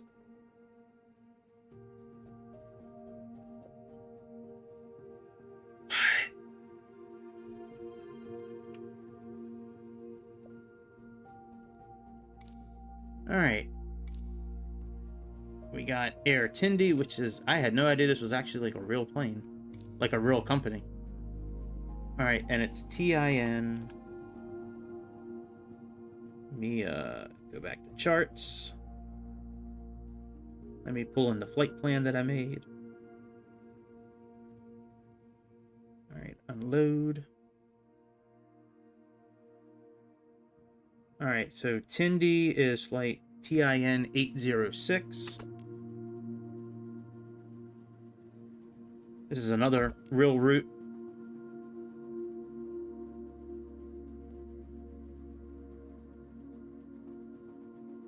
Free planes on Mars? I'm not familiar with Mars's.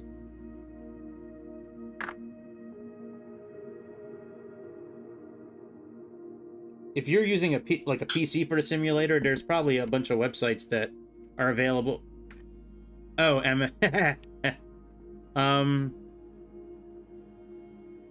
no, not really. I mean, you can always go in the marketplace and search for something that's free, but you know, a lot of times, like what I'll do is I'll, you know, put something on the wish list and wait for it to go on sale. And a lot of times when it's on sale, you know, it's you know, there are really good prices on it there, but no, I don't know of any free planes that you can download. I gotcha. But yeah, like if you go into the marketplace,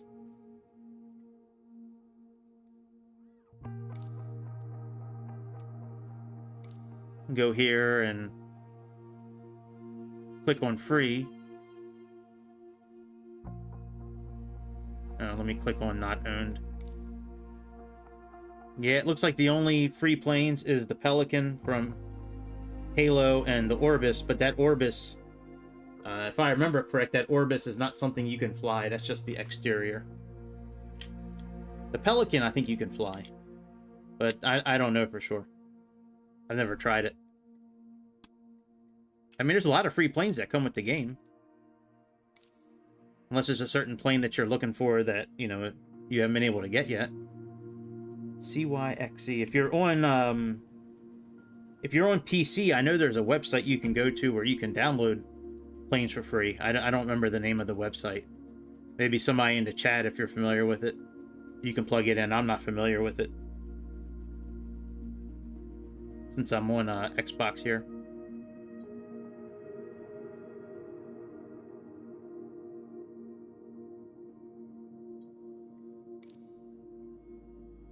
All right, we got ramp, CYXE.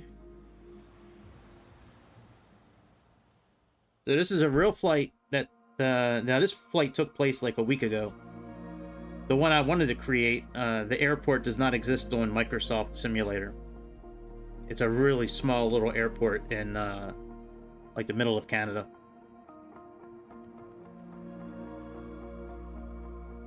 That landing on that plane could have been better.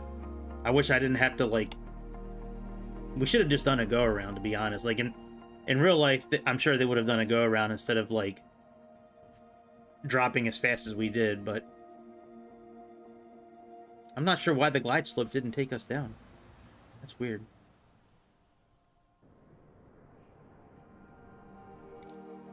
Unless it's really correct, like the chart said, because the chart that I was looking at said it was VOR only. So that could make that could be that it's not really an ILS, like where it's going to bring you down automatically. It might just have been it might have been just for reference, that indicator. All right, So this plane has no checklist. However, this plane is pretty simple to start up. These de Havilland, so. And air TINDI.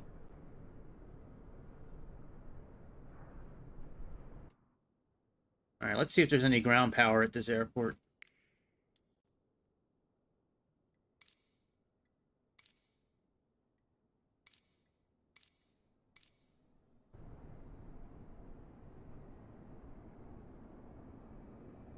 Any ground power coming?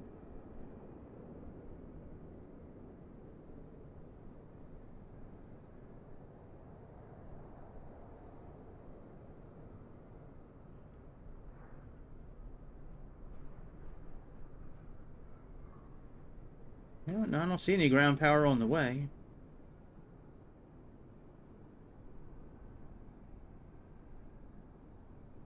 MD-11's a good plane, man. If you can get that for free, get that thing. That's an awesome plane. Alright, I don't think ground power is available. Alright, we'll start it up without ground power, I guess. So, if we had ground power, we could use that, but we don't. So, alright, battery. Generators.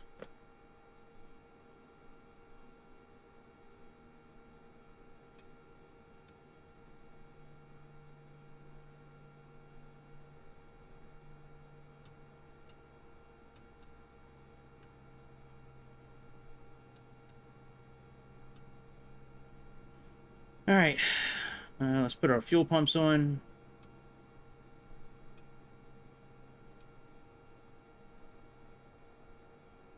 Start up engine 3.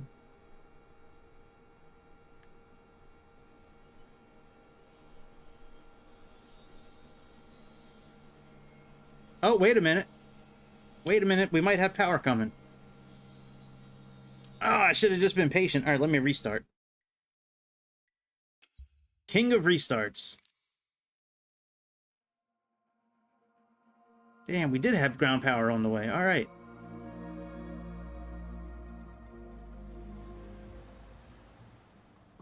Just took a few minutes, I guess, for him to get the message. All right. Let's select it again.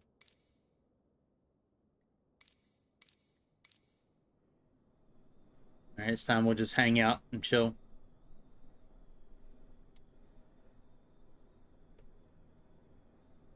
Oh yeah, let's get the right controller here.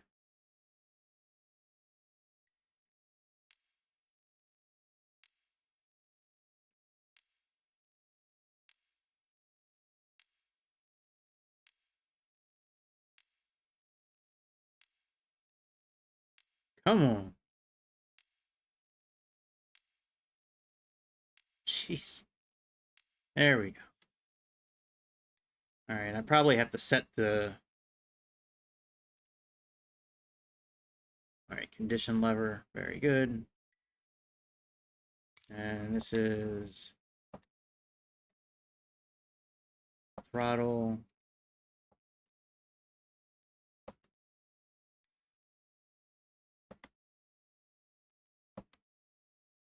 All right, very good. All right, let me... I don't think I've ever set the sensitivity here. Nope.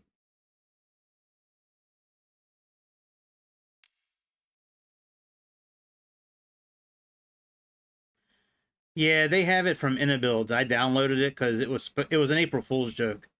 It was supposed to come with like a huge like playground, so like some sort of playground that you could use it in down in Abu Dhabi. But yeah, it was they were trolling everybody. You can get the car.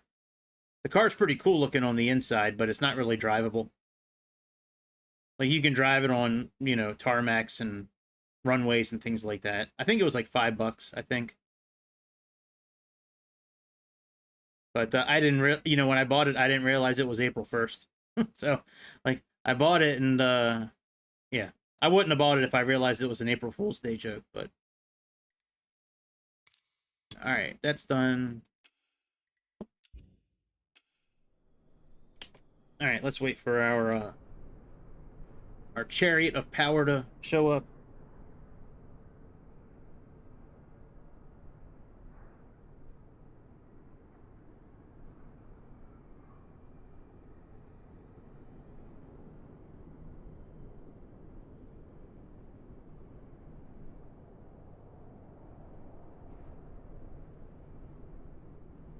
Oh yeah, yeah, yeah.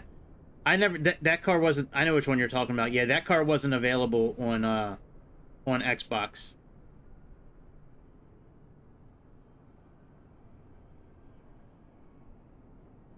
Yeah, I know which car you're talking about now. Yeah, no, I don't know. I forget the name of the website that you can go on where you can download all these for free. But there's a website that some guys in the chat have talked about before.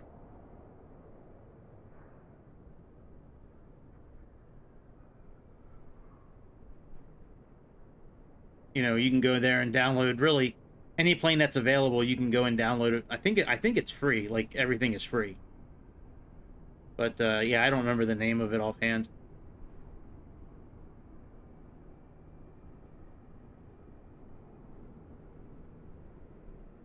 Come on, truck.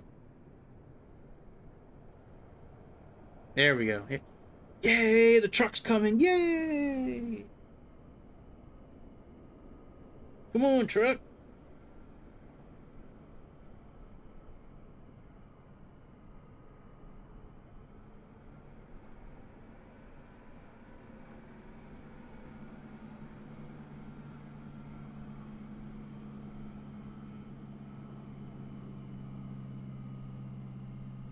Hang on, I gotta send a text message real quick.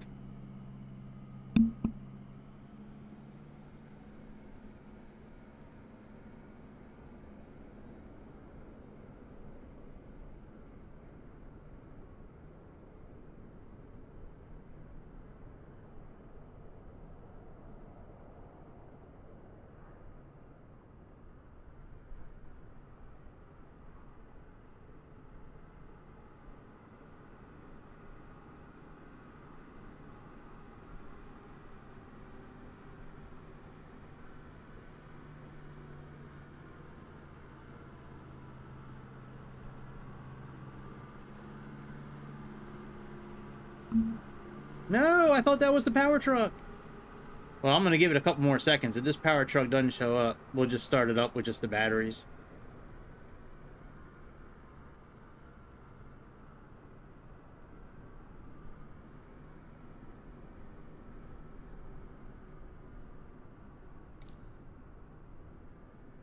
All right, let's give it one more minute. It's 12:07 where I'm at. Let's give it one more minute. If it don't show up by then,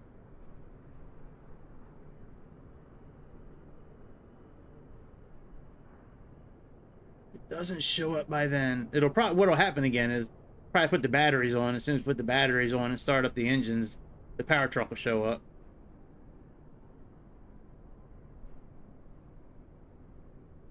Actually, let me see if there is a checklist now. There wasn't before. Yep, that's what I thought. I should make one and post it online, because there's not one available for this airplane anywhere. Like even on the website of the team that made this airplane, there's no checklist.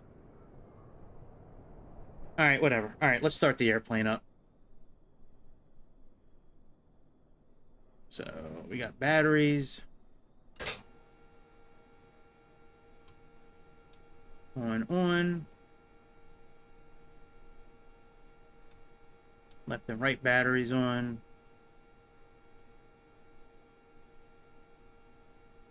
Yep, I'm East Coast time.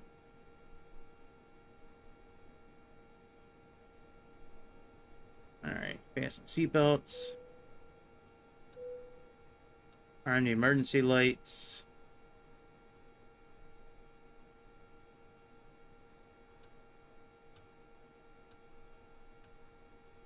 All that on low.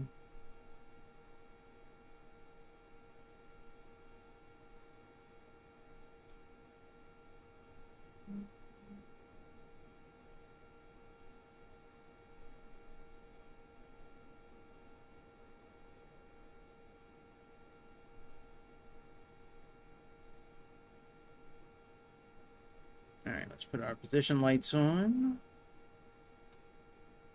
All right, let's put our fuel pump on for number 3. Starter.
Come on, engines. Let's go, baby.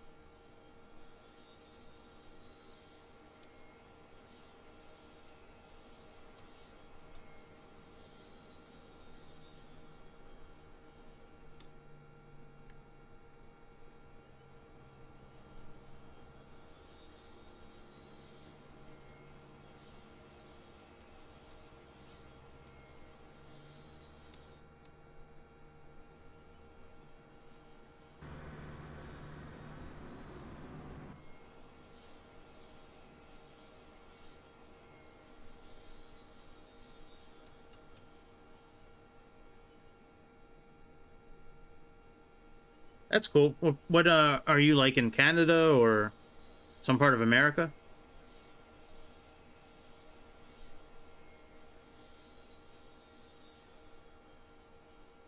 That would be cool if they had a free Concorde mod.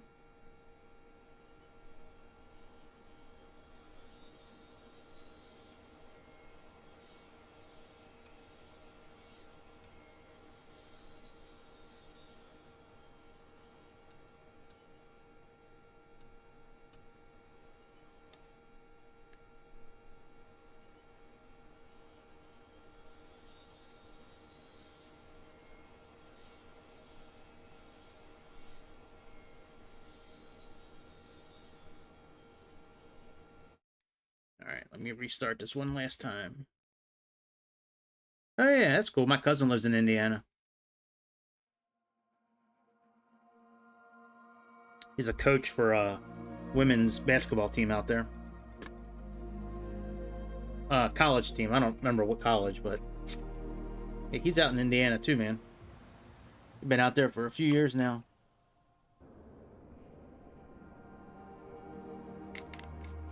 Gotcha. That's cool. Never been to Indiana before. I hear it's a nice state. At least parts of it. Alright. No power's coming. Nobody's coming to help us. So it's up to us. And with no checklist, I'm just trying to go by what I think is correct. Alright, batteries on.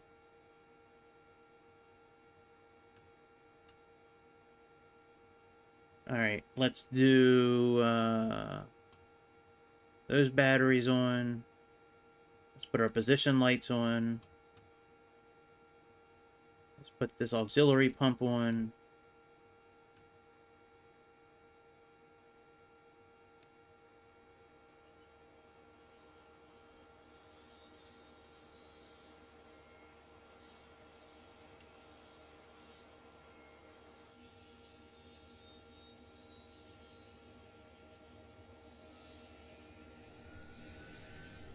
Now, I know we shouldn't be doing all the levers, you know, together, but I'm doing it.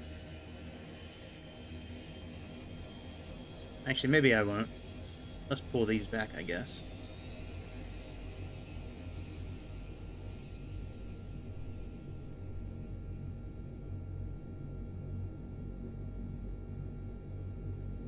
Did it turn off?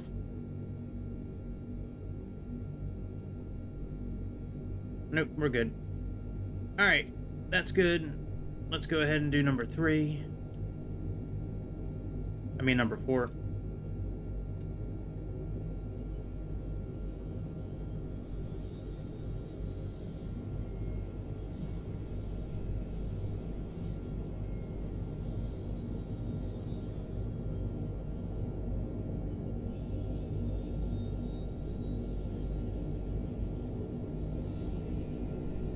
There you go, power truck.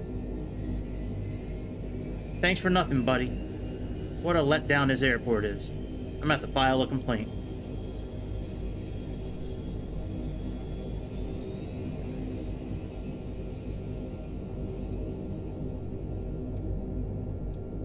Alright, generators number 3 and 4 we can turn on.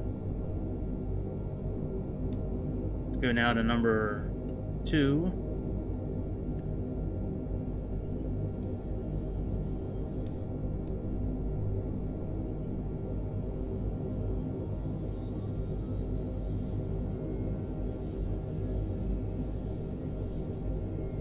Feather him up.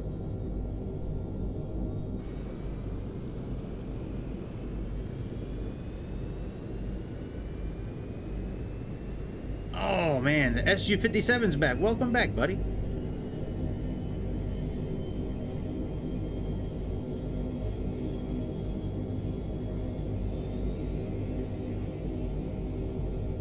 Alright, very good. That's done.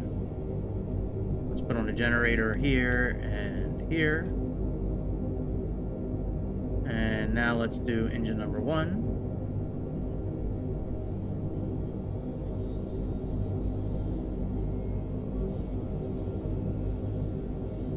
Alright, let's feather you up.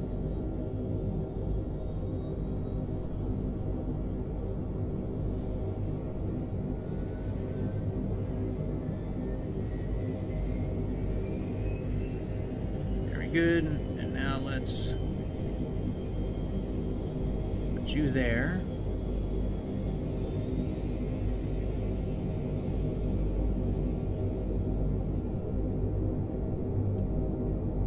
Alright, generators on. AC and DC on.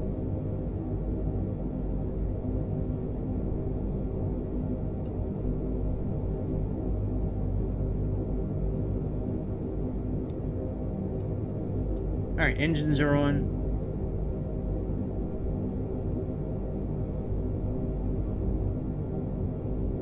Let's go ahead and fasten seatbelts. Non-smoking, arm to lights. Put the engine bleeds on low. Put you on cool.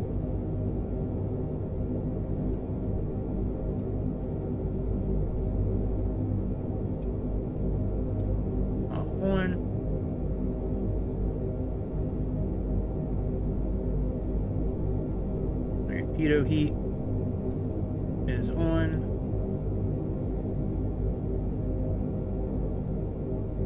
Alright, no warning lights. Gates open. We need to close that.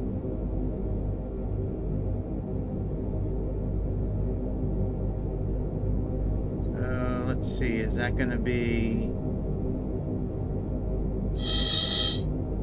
Nope.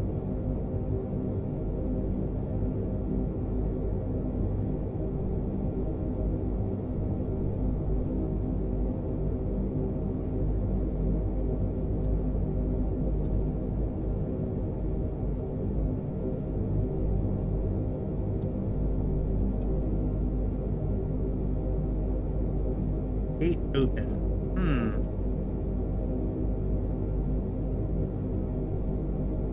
Two planes in chat. Oh, I know. Yeah, yeah. James the SU, and then your citation, right? Yeah. James routinely changes his plane. So today he's the SU-57. Tomorrow he could be something else, or even later today he could be something else. He likes to keep us guessing. All right. I'm not really sure what the gate thing means. I guess I could look it up if I really cared, but I don't see why it would be open.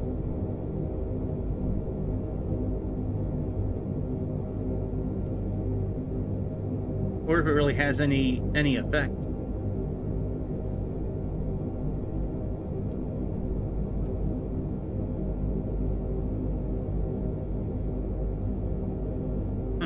Alright, let me look at our flight plan and see what we're climbing up to today. So they have us going up to 9,000 feet.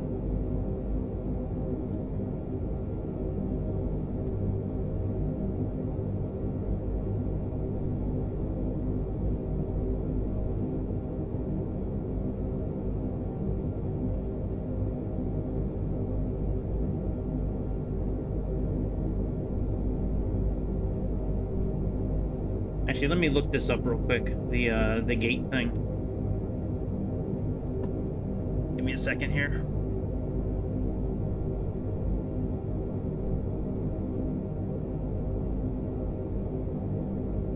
Because that's going to bother me. But there's no checklist. There's no information available in this airplane. So, you know, I flew the DHC-8 a lot in Aerofly. And that was pretty straightforward. That's kind of how I figured out how to do this one, was doing that one. Gate open, -7.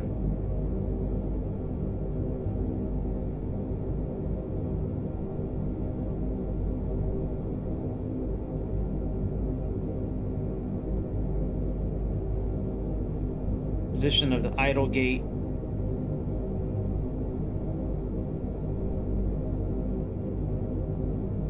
Alright, -7, it's a warning light. It turns off whenever you take off. Master warning, I don't know why, it just goes off. Indicator light. Just planes, just planes. Okay, yeah, it's gate open. Position of the idle gate, propeller ground range. These are blue on a -8 and appear there, indicate when the props are in ground range. Oh, okay, so I think it's just because we're on the ground.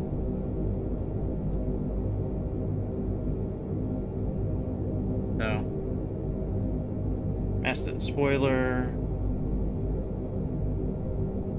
I think it's the one I've seen before. What is it for? I'm not a pro. -7. You want to put the props into reverse and have the thrust completely backwards. In my opinion, during normal, they are blocked from going into reverse.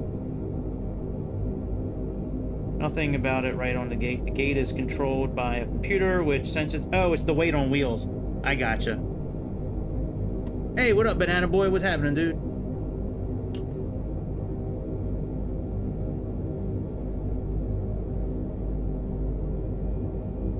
Alright. Let's turn this on if we can. Oh, we can't interact with this. No joke. And... yeah, we're gonna have to do VOR to VOR on this one, so... Alright, let's do this here. So we're gonna be flying from here, which is 114.7.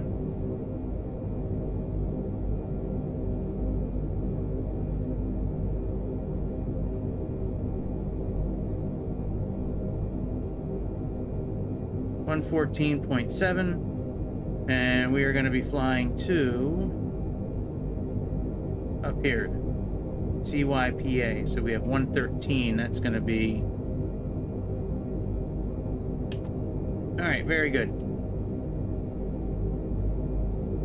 We're just about ready to take off.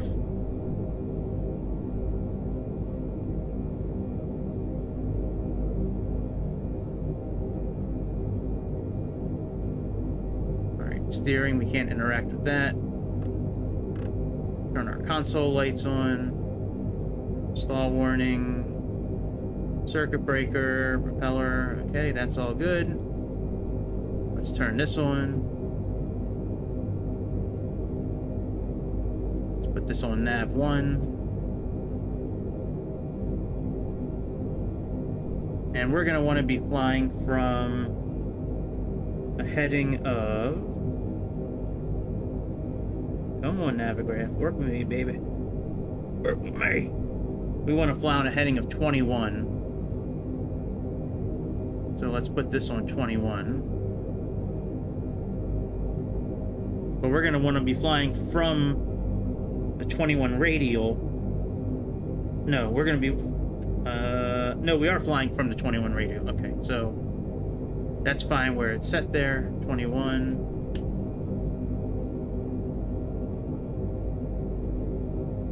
Let's put our taxi lights on.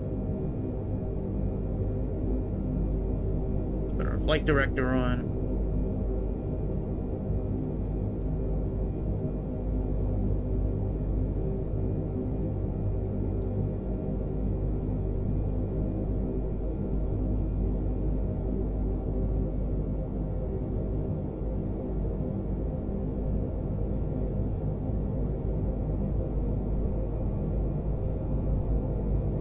Flight director's on. Alright, let's roll. I guess I should talk to the ATC first.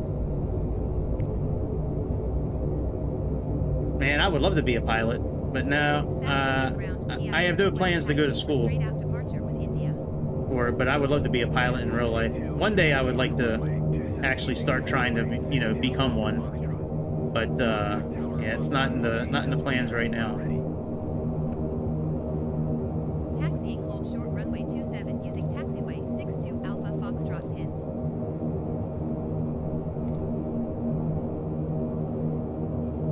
Alright, everything looks good.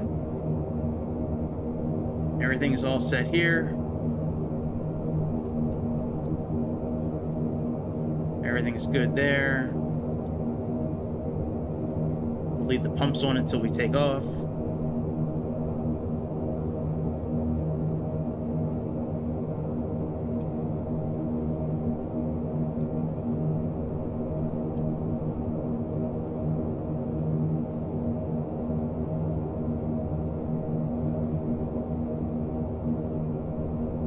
Alright, let's go.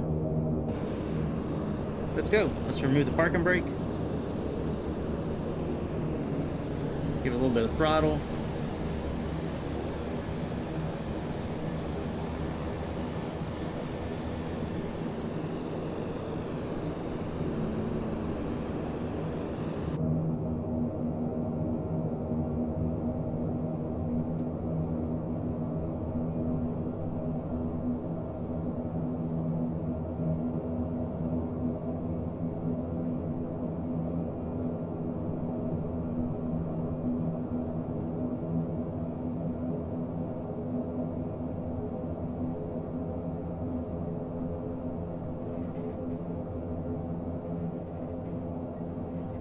Yeah, I would love to be a pilot in real life, but it's not in the cards right now for me. I still have 2 kids I'm responsible financially for, and I guess once I'm done that and I can make time to go to pilot school, I would love to. Yeah, I would love to be a commercial pilot.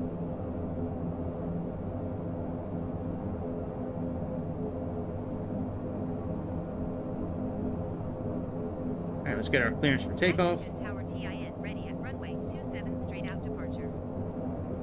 Alright, parking brake on. Let's put our landing lights on. Let's move our propellers up to max. Cleared for takeoff runway 27 TIN.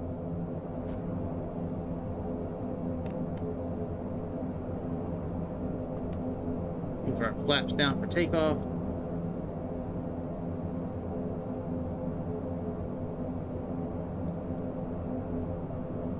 And let's go ahead and line up. Let's release the parking brake.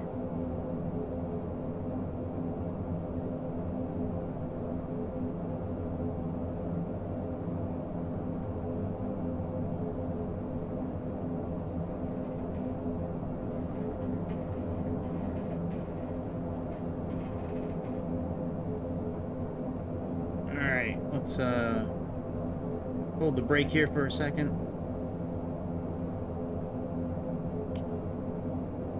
And let's get ready to roll.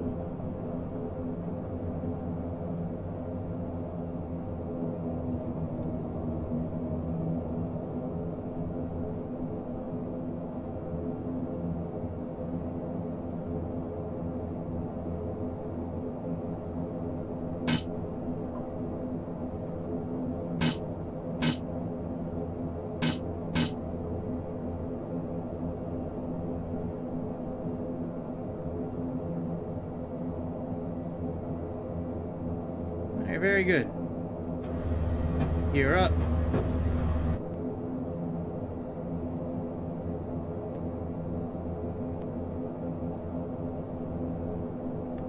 Flaps up.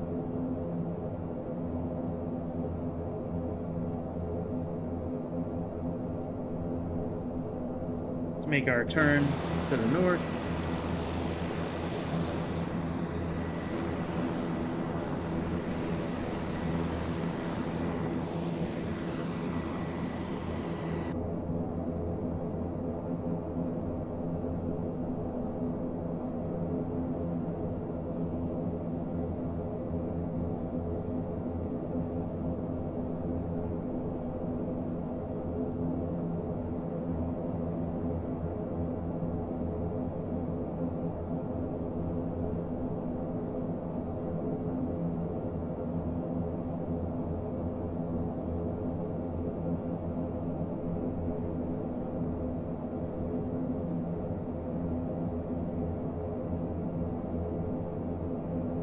Alright.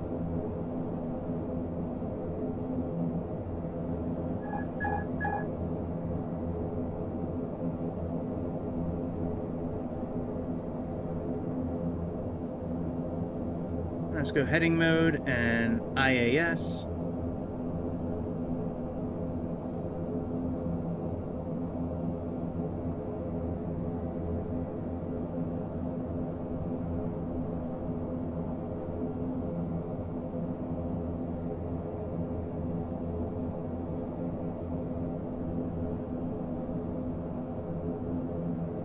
Leaving my airspace frequency. Change approved. Saskatoon Tower TIN frequency change. Saskatoon approach TIN is type 3 miles south of Charlie Romeo Foxtrot 5 3300. Alright, we're showing 80 miles Request clearance to transition Bravo airspace. to In Saskatoon. our destination. Squawk 1467. Squawk 1467 TIN. Team radar contact 2 miles south of Charlie Romeo Foxtrot. Let's go ahead and turn the landing lights off. Cleared through the Bravo airspace. Gate's now off. I think that gate open, I think that's weight on wheels. I think that's what that Clearance to actually Bravo is. airspace TIN. Alright, things are looking good.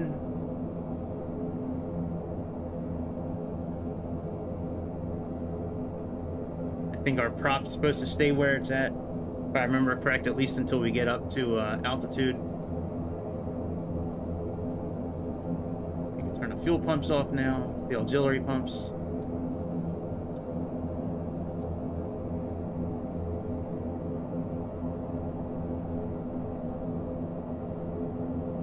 And I think that is good. And we're rolling.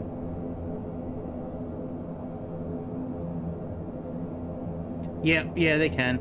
Now, I remember in Aerofly, when I would fly the Dash-8 in Aerofly, you would leave these at a certain range until you got up to cruising altitude, and then you would pull them back a bit. So I'm just going to leave them where they're at until we get to 9,000 feet. And then once we get up to 9,000 feet, then I'll pull them back to normal.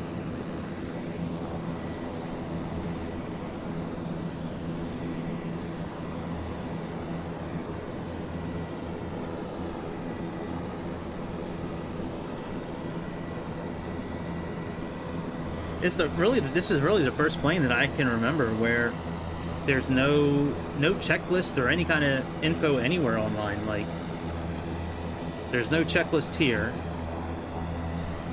and there's none on like the creator's website, and none anywhere else. So I did see one that somebody put together, but I don't know how legit that one is that he put together. It's not a hard plane to start up. You just need to turn the batteries on, and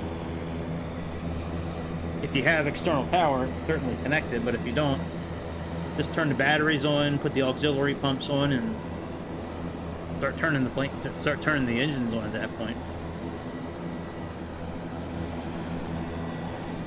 We might be okay at this altitude, actually.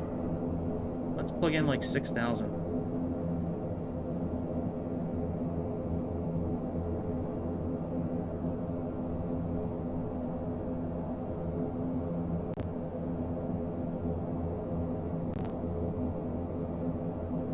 Let's adjust our heading a bit.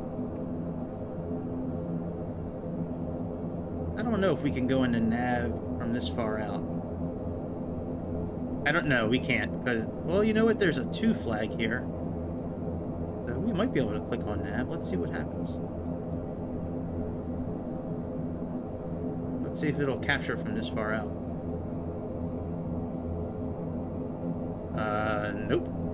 No, nope, nope. Nope. That's not working. That's what I thought. I didn't think it was going to work, but I think it was worth a try.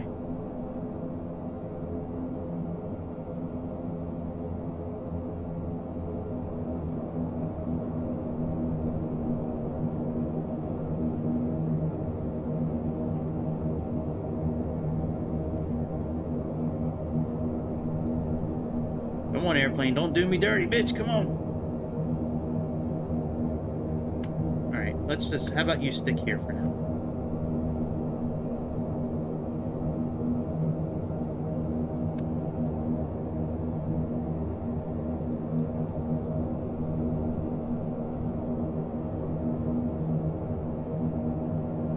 Here, just... Stop getting all crazy. Let's just hang out here for a minute.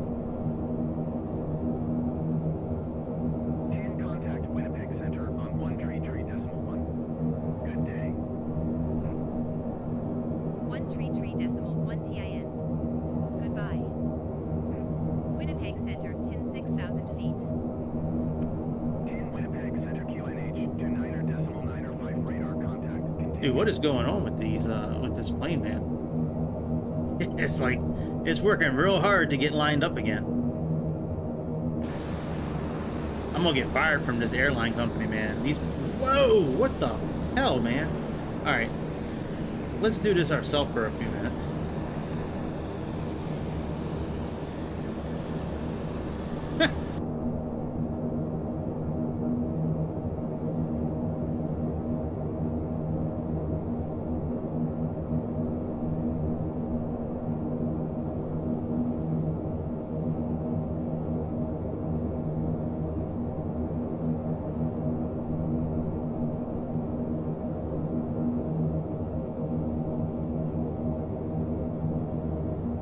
Let's fly this ourselves for a minute or so.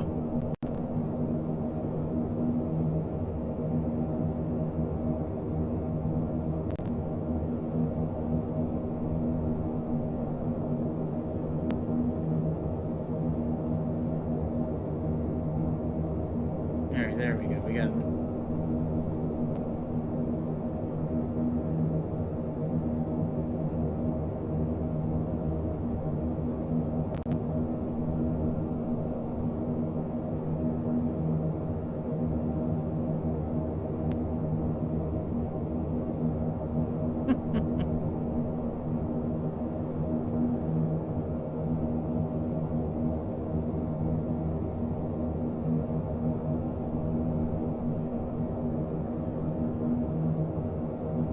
Might have to play with the sensitivity a little bit on this one here.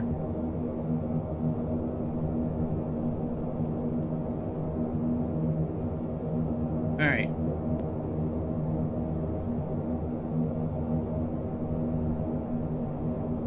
Yeah, what is going on here, man?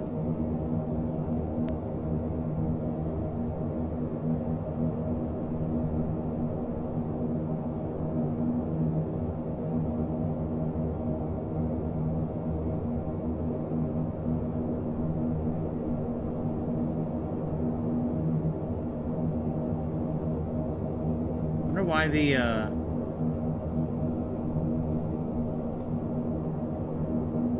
the autopilot's not really working.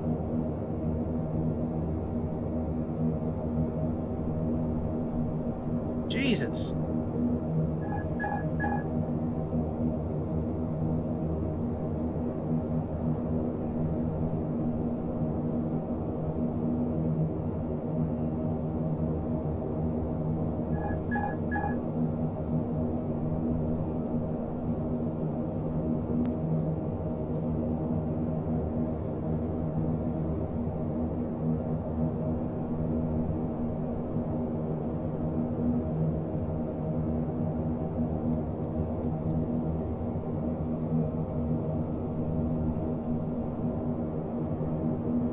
mean, I don't mind flying by hand if I have to, but this is wild, man, that not catching the heading.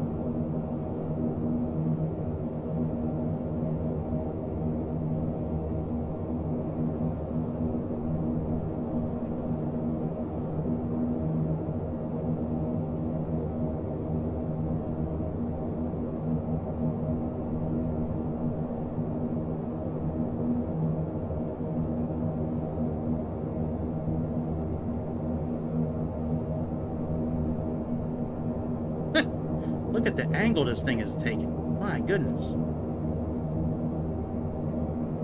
Alright, you know, I think we are just going to fly this thing by hand.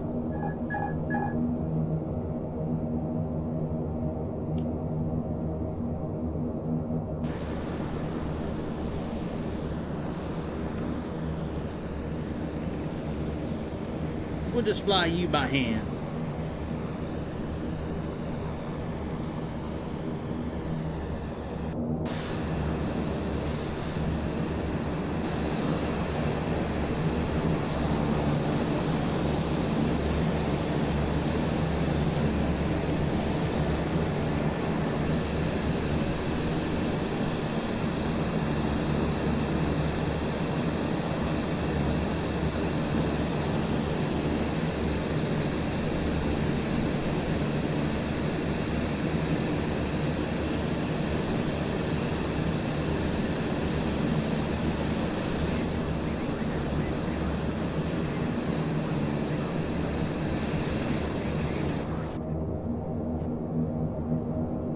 Squawk 1200. Frequency change approved TIN. Winnipeg Center TIN is type 17 miles west of Charlie Kilo Tango 76000. Now all of a sudden the flight director's on. Request flight following. In Winnipeg Center. Squawk tree 011. Squawk 3011 TIN. In radar contact 16 miles west of Charlie Kilo Tango 76,600 feet. QNH 29.96. Roger TIN.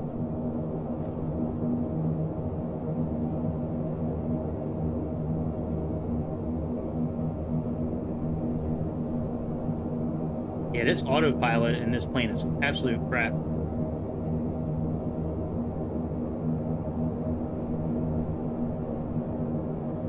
If you're gonna fly this plane, fly it manually. Look at this thing. Again.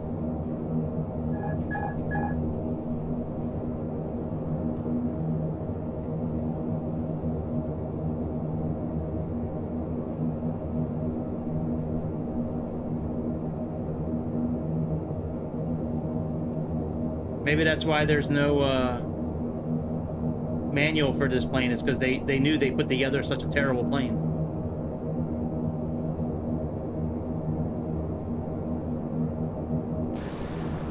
And our trim's all the way back up to 24? Are you kidding me? No way, dude. That's crazy, man. Yeah, we just gonna fly this thing by hand. Is that a golf course? Oh, it looked like a golf course.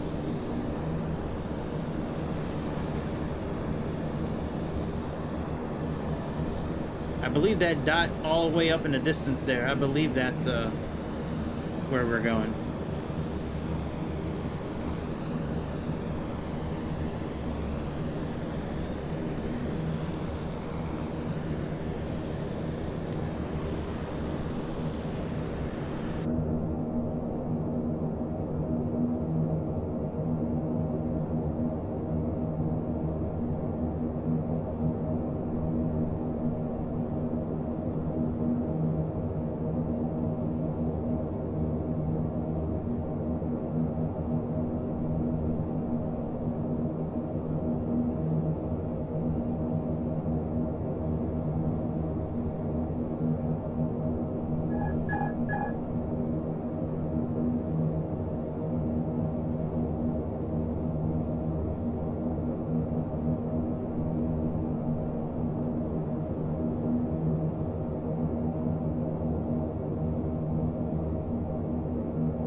What?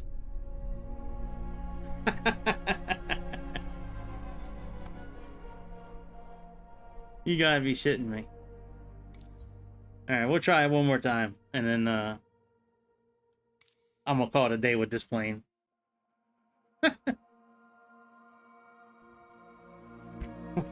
What the deuce, man?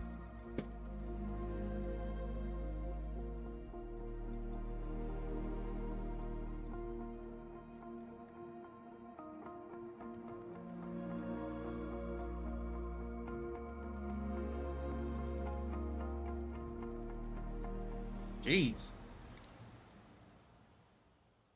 Well, you didn't miss much. We were flying straight, and we overstressed the aircraft by flying straight. So we're getting ready to start over again.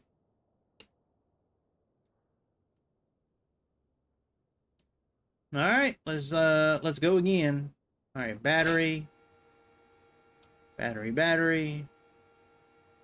auxiliary pump.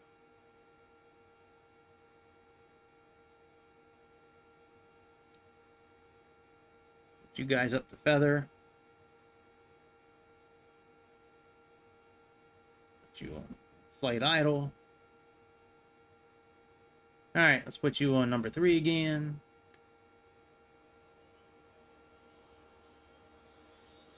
Very strange.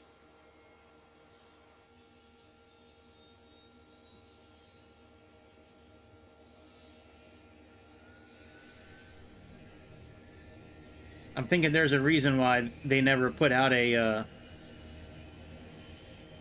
checklist or any kind of documentation for this airplane, because it's made so bad.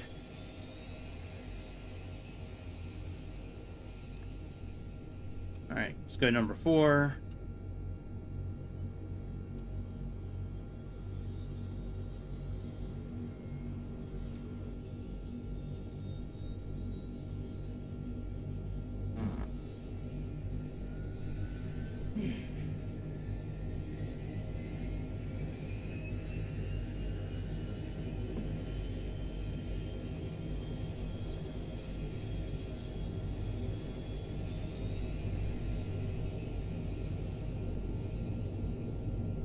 Alright, let's go number 2.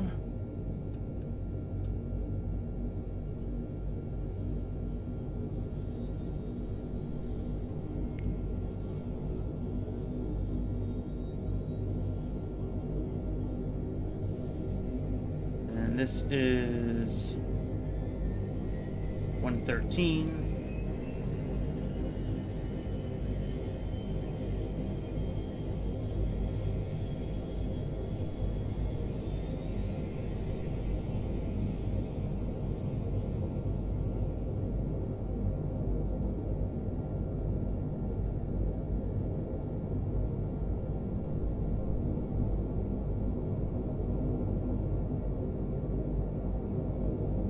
Alright, let's put on engine number 1.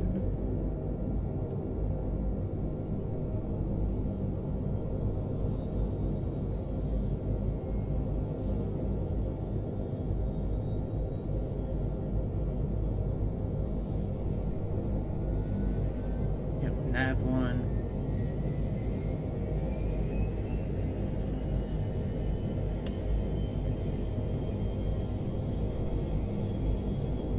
Alright, let's generators.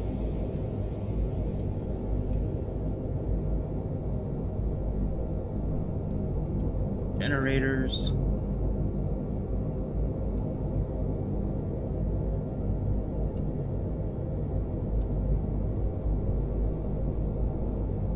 Put this on low.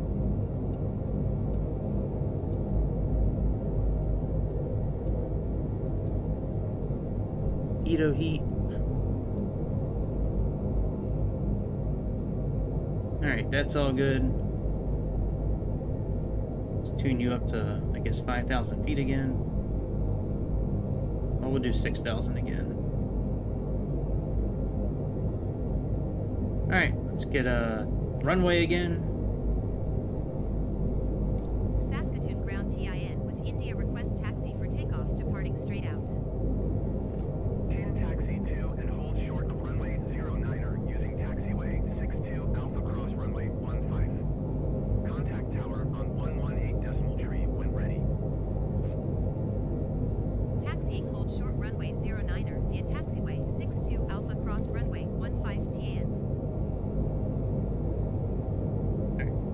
taxi lights on. Everything else is good.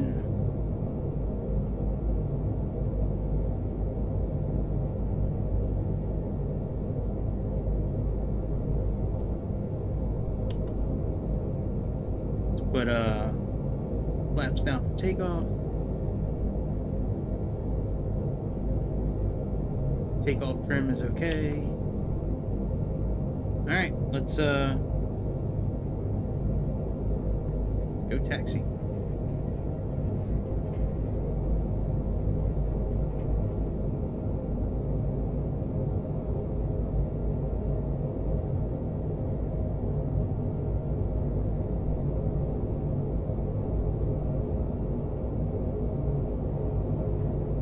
Yeah, when our plane was making like 50-degree like bank turns, like almost straight up and down was our plane, like wings up and down. That wasn't overstressing the aircraft when it was trying to use the autopilot system, but flying level, God forbid we should fly level.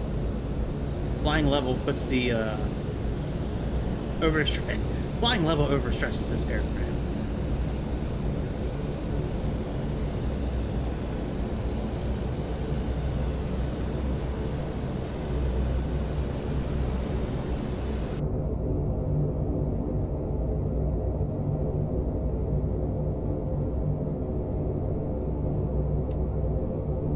Crazy.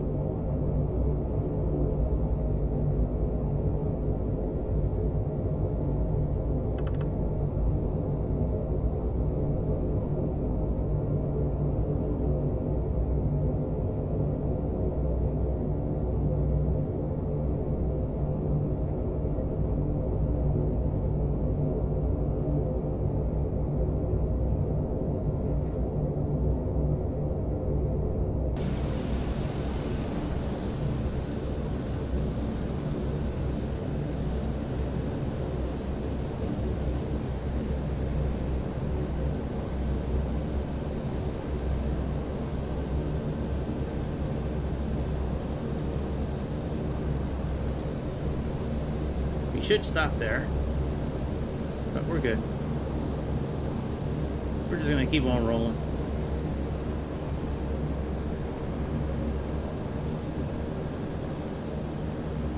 I don't know why the arrows keep telling me to go backwards. I'm looking right at runway 9. Are we not supposed to go down this road? Is this a no-no? Are we gonna get a ticket? Is the plane gonna crash? Why are we not allowed to be on this access road here? Huh? Okay. Okay.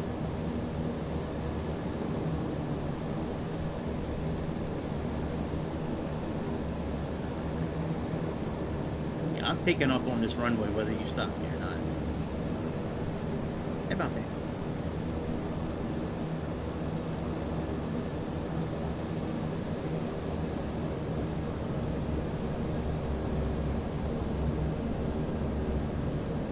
Crazy, it's still giving me arrows to go backwards.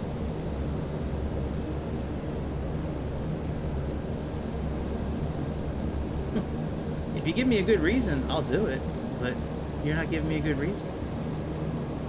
We're right at the runway we're supposed to be at.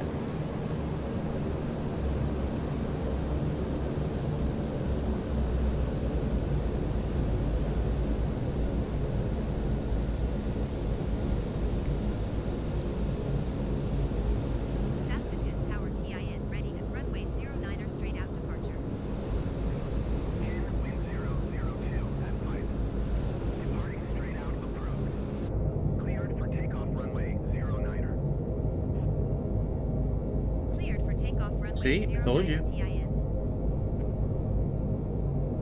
Told you.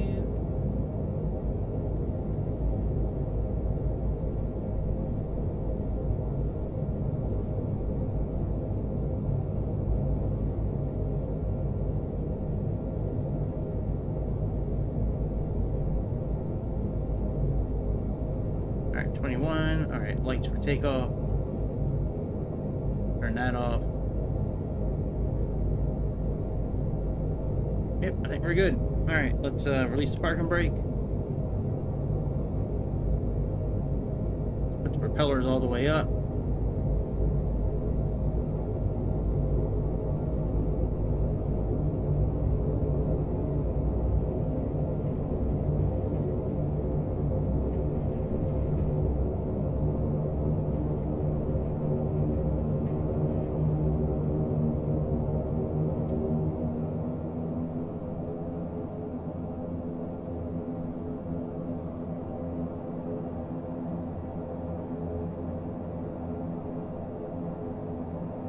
Roger.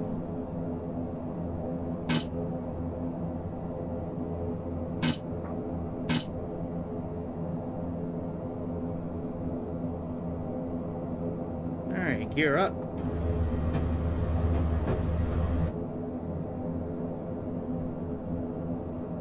Make turn.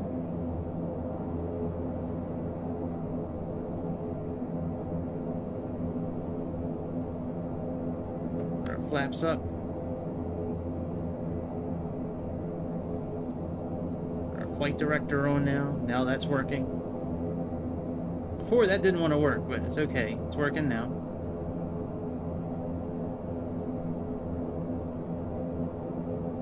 Alright, wings level. Let's try this again. Shall we? Heading and IAS. Pilot on. Let's see what happens if we do anything crazy this time, guys. Ah, hey, looks okay this time.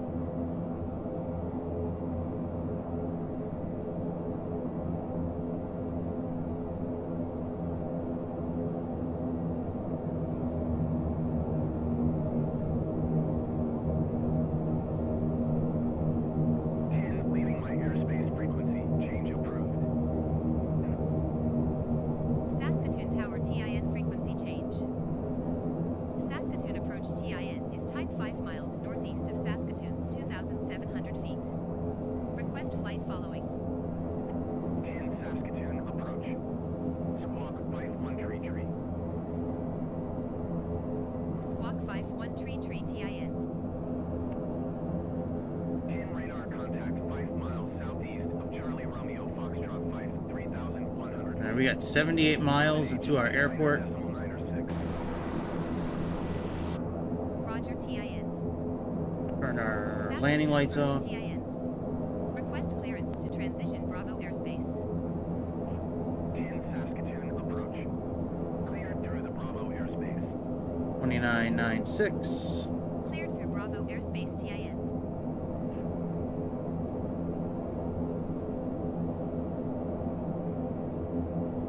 Alright, well, we're looking much better this time. Not sure why the autopilot really wasn't working before, but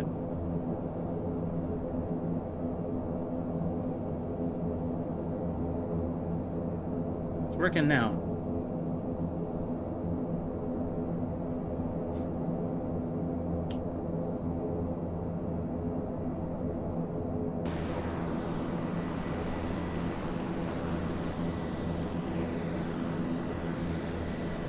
It's a weird airplane. Like, this airplane shouldn't be that hard to fly.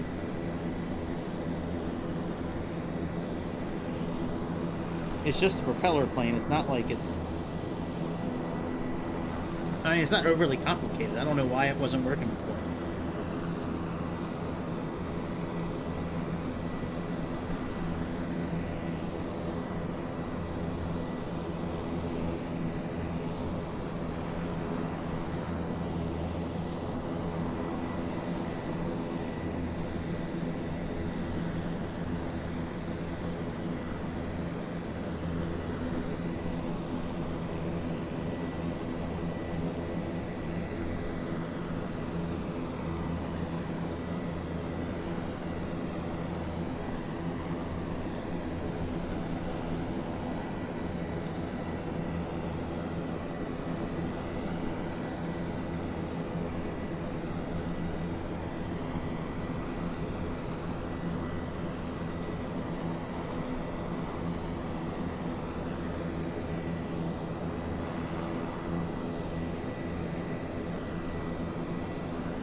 let's pull propellers and the throttle back a bit so we don't overspeed here.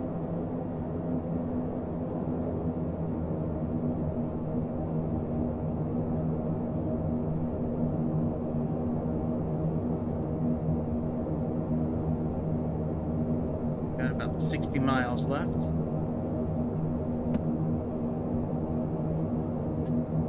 All right, be right back.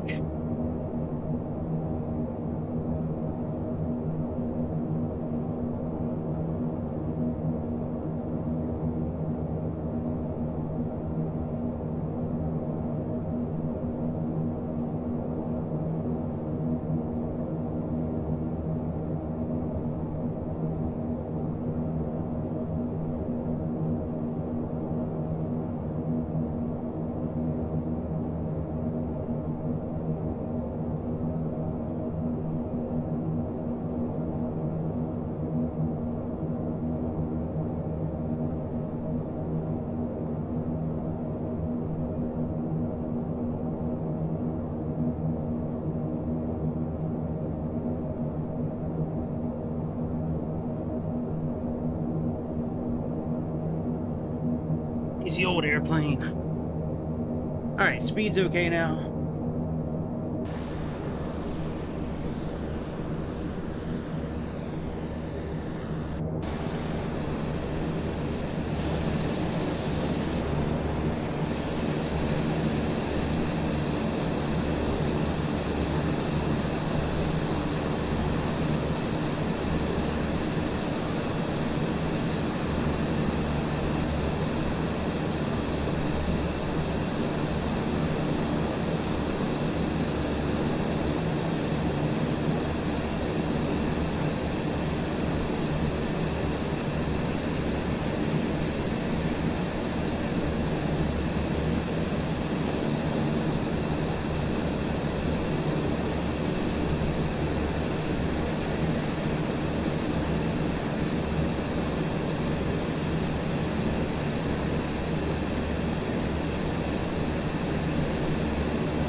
Wondering what'll happen if I click navigation on the autopilot here.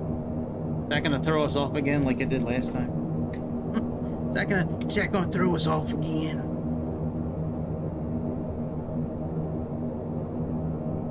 Last time I did it, plane went crazy. All right, let's try it again. Resume on navigation. Contact Winnipeg Center on Let me look at this and see if there's any. Good day. I don't remember if there's any charts for landing on this airport. Let me see here. 123.9 TIN. Goodbye. Winnipeg Center, 6,000 feet. Oh, there are a couple of charts. Winnipeg Center QNH 29. Let's see what kind of charts they have for landing. Yeah, let's just check it out. VOR. Welcome back. Yeah, they do have an ILS.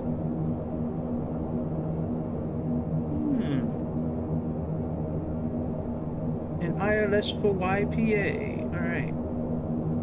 Let's do that one. Let's see how this plane does with the ILS landing.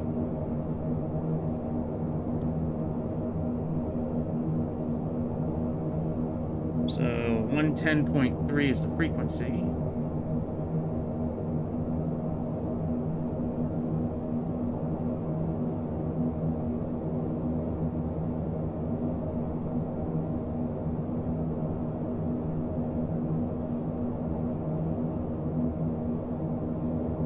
Alright, 110.3 and 80 is the... Alright, well let's fly to the VOR station, and then we'll go up, then we'll do that procedure turn that they want us to do, and then we'll see about this landing here. But it looks like things are working okay now with the airplane. I don't know why. I don't know what was happening before with the airplane, but we got right to about this point, and all of a sudden it just said, you overstressed the aircraft. We were flying just like this too, at the moment. Yeah, we just passed this 1 Aero 95 1D, whatever that is.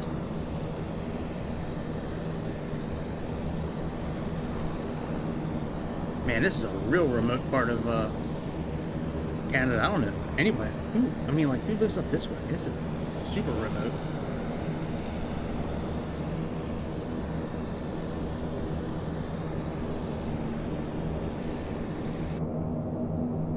Alright, we got about 34 miles left.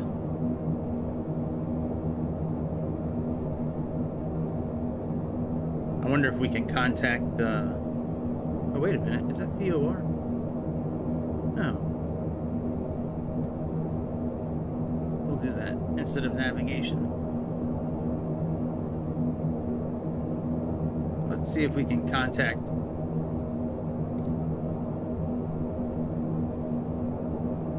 Yep, right here. Charlie Yankee Papa Alpha traffic TIN 28 miles southwest, 6,000 feet inbound to land runway 08. Okay. And we gotta enter the pattern at... You know what? I'm not really sure what altitude. It doesn't give us an altitude to enter. Okay, we're gonna fly to the airport, make a left. We're gonna go on a heading of 261 for 5.5 miles. Oh, it says, does that say 33 feet? 3,300? Yeah, it looks like 3,300 feet. So let's start working ourselves down to about 3,300 feet.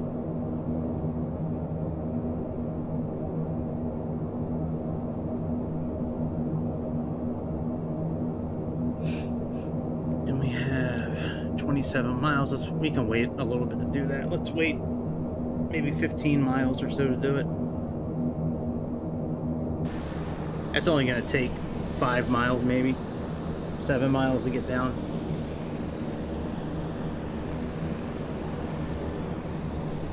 Well, the airplane works good. Once the airplane is working, it works well.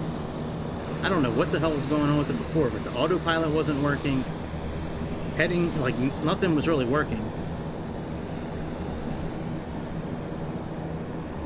I'd put the autopilot on, it would raise the trim up to like 27. I'd disengage the autopilot, bring it back down to like 3 or 4 for the trim. Line it back up with wings level, choose the heading. Turn on the autopilot again, and it would just go right off to the right, and then back to the left. Put the trim back up at like 27. I don't know. But yeah, I do believe that is our airport. There's a little dot out here. I think that's, what's it called? Glass Field. Prince Albert Glass Field.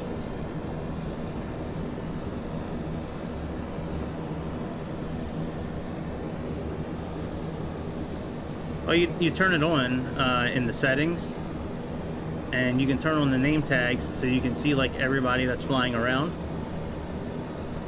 And on PC you can play together pretty much, but like on Xbox here, like there's really no way to interact with the other players on Xbox at least. But on PC, you know, you can fly together and, you know, do all kinds of stuff together with other folks. I think the new simulator, when it comes out, it's going to have a much better multiplayer system, because like right now it'd be nice if you could click on somebody's name and start interacting with them, but they don't have that kind of system. It's really just kind of looking at somebody else's name and their plane, and that's kind of about it. There's really... Now if you're using VATSIM or something like that where you can all connect onto one, like VATSIM, you know, you can connect with a lot of people at one time. You can talk to somebody who's doing the ATC. You can talk to other pilots that are flying. Like VATSIM makes it so you can really interact with other people. But just like the base multiplayer here, like there's not a whole lot you can really do. All right, let's get down to 3,300 feet. So let's reduce our propeller a bit.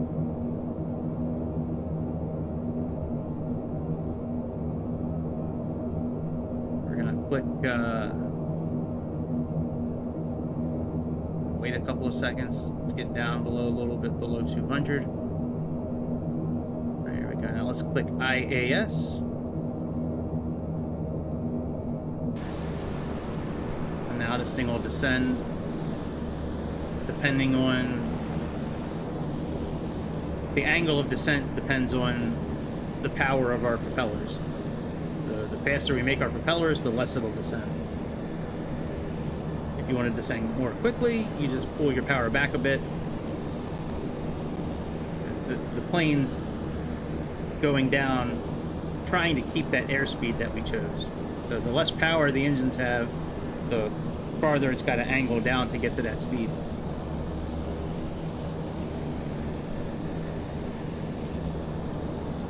Alright, and we need to go on a heading of... Oh yeah, the Dark Star is cool, man. That's a fun airplane. Alright, we need to go on a heading of 261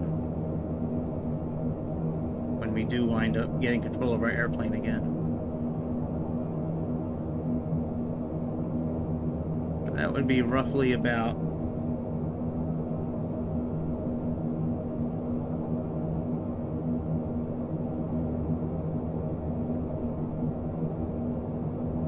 about there, actually.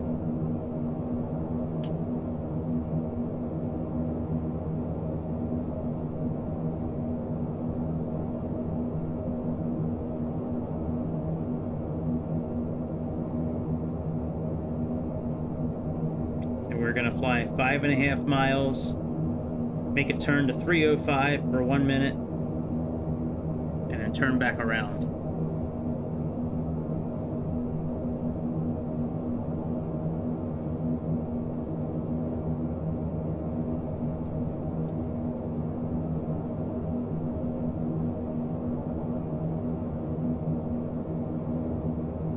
Almost at 3,300 feet.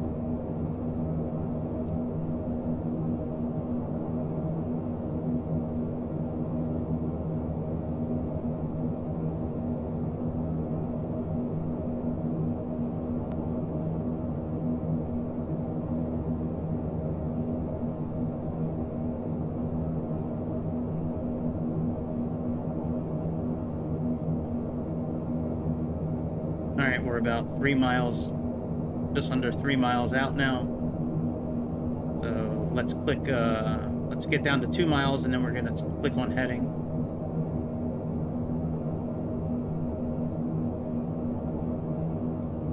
There we go, heading mode. Now we're turning on a heading of 261, roughly. Oh, not roughly. I did program it in prep. Okay, so we are on 261 there.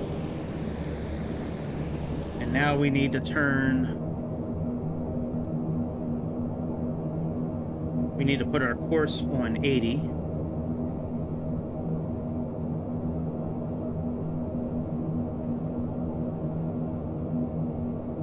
So we need to go out 5.5 miles.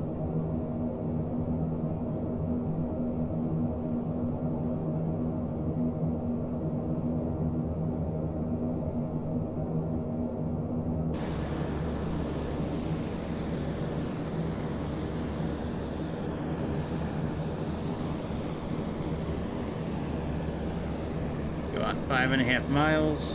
Make a turn to 305.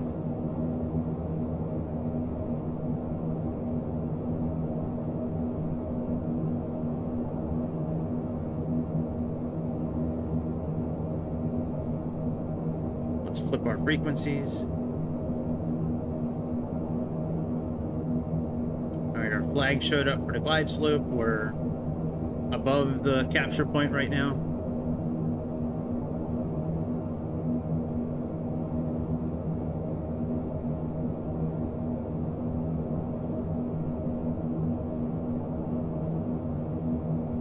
No, I put in... Alright, let's get down to 300.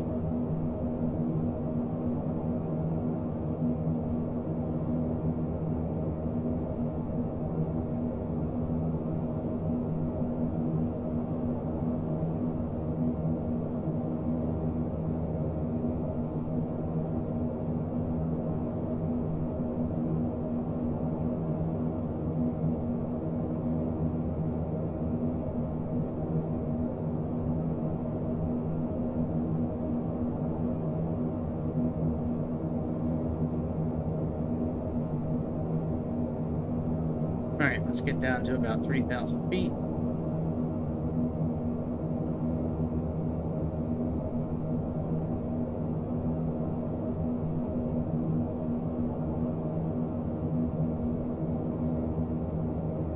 We'll wait for this flag to continue to go above us there. Then we'll make our turn.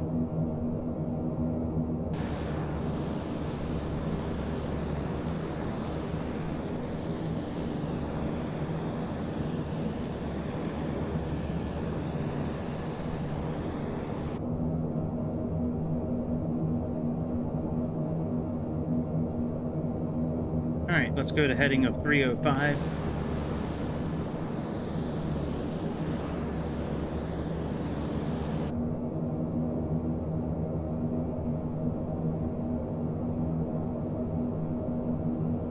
I don't really see a clock anywhere, so we'll just fly it for a little bit.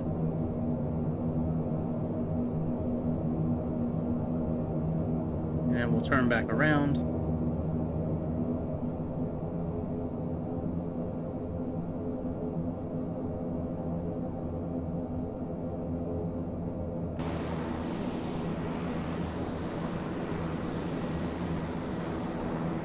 Probably been about a half a minute. Then we need to make a turn counterclockwise to a heading of 125. Alright, that's probably been about a minute. So let's go ahead and turn towards 125.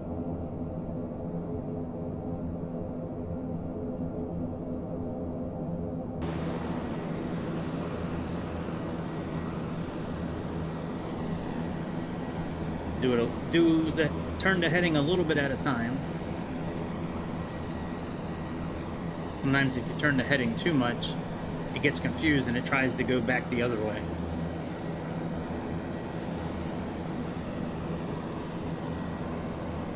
It says 125, but I'm not going to do that just yet. I'm going to, I think, do like 140 maybe. Somewhere in that area, 140-ish.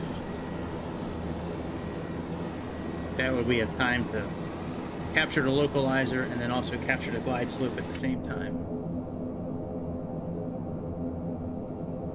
Let's put some flaps down.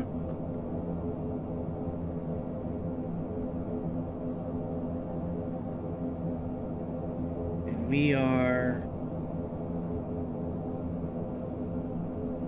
not that far. We're only about 10 or 11 miles out from the airport.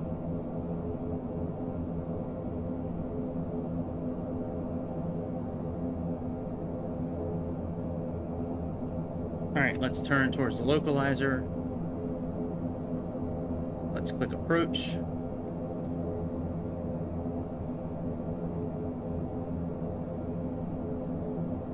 Let's put our landing gear down.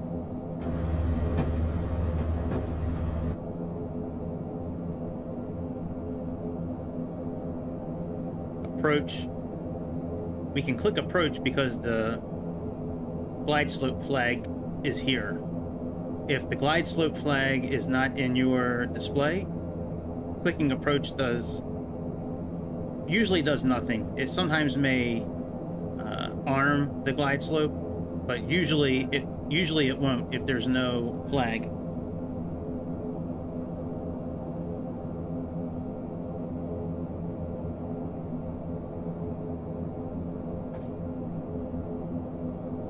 So in that case, you would just click on like VOR.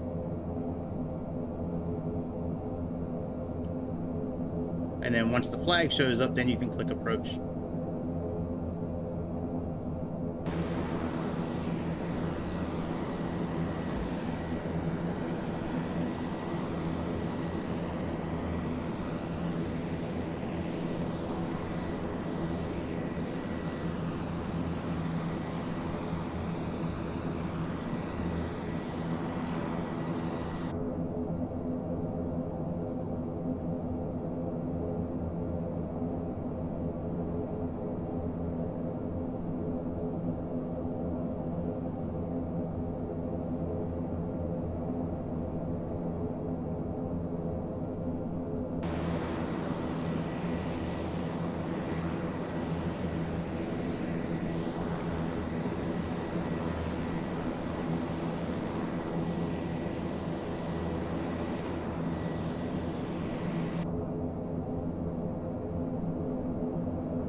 Figure out where the lights are for all that up there.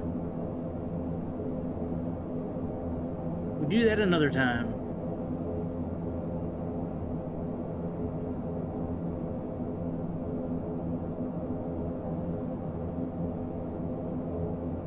Alright, let's put our second set of flaps down.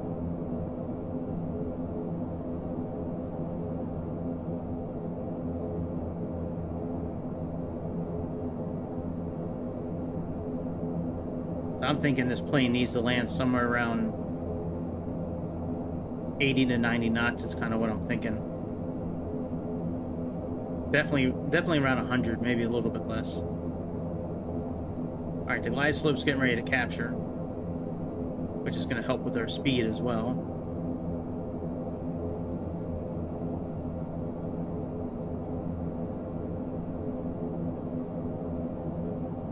Once we start descending, there we go. It'll help us from having to keep our propellers up so high as far as throttle. Now we can pull them back a bit since we're descending. Get a little closer, we'll put down the last stage of flaps.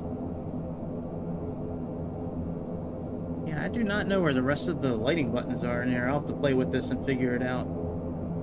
It's probably somewhere in here that's simple to click on that I just haven't seen yet. These are all circuit breakers that we can't interact with.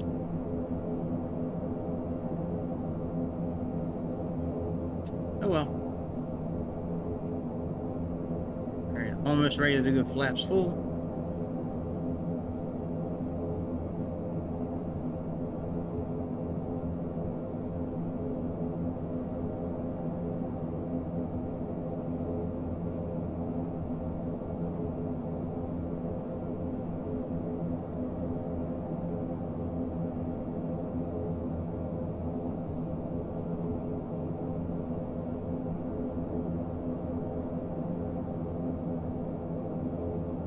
Alright, flaps full.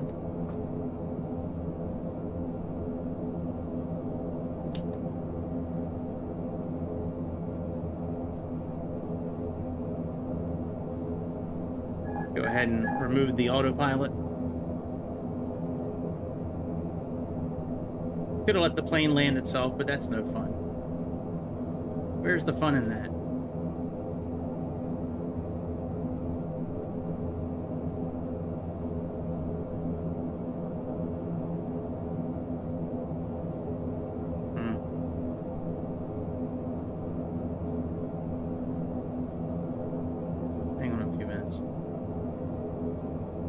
Give me like 2 minutes.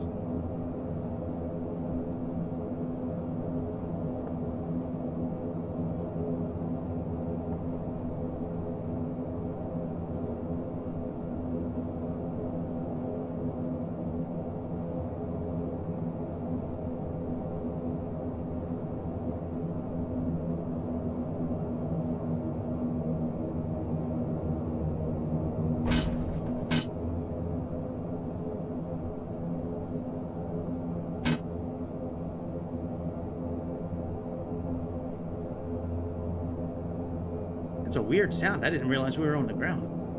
That's weird. All right, that's it. I gotta go, guys. I got shit to do. So I'll be back tonight. Check out the videos I put up lately. Little Cessna. Have fun, man. Hope you enjoy the new Dark Star. Everybody else, I'll see y'all later. Click something on the screen before you leave. For sure. Thumbs up, comment, notification, super chat, super thanks, stickers, memberships. We got it all, baby. Just click something. And I will see y'all on the next episode of the Airplane Show, coming up at 8 p.m. this evening, 8 p.m. East Coast time. So until then, my friends, have fun. Have a good Taco Tuesday, and I will see y'all over the beautiful skies of Mother Earth some other time.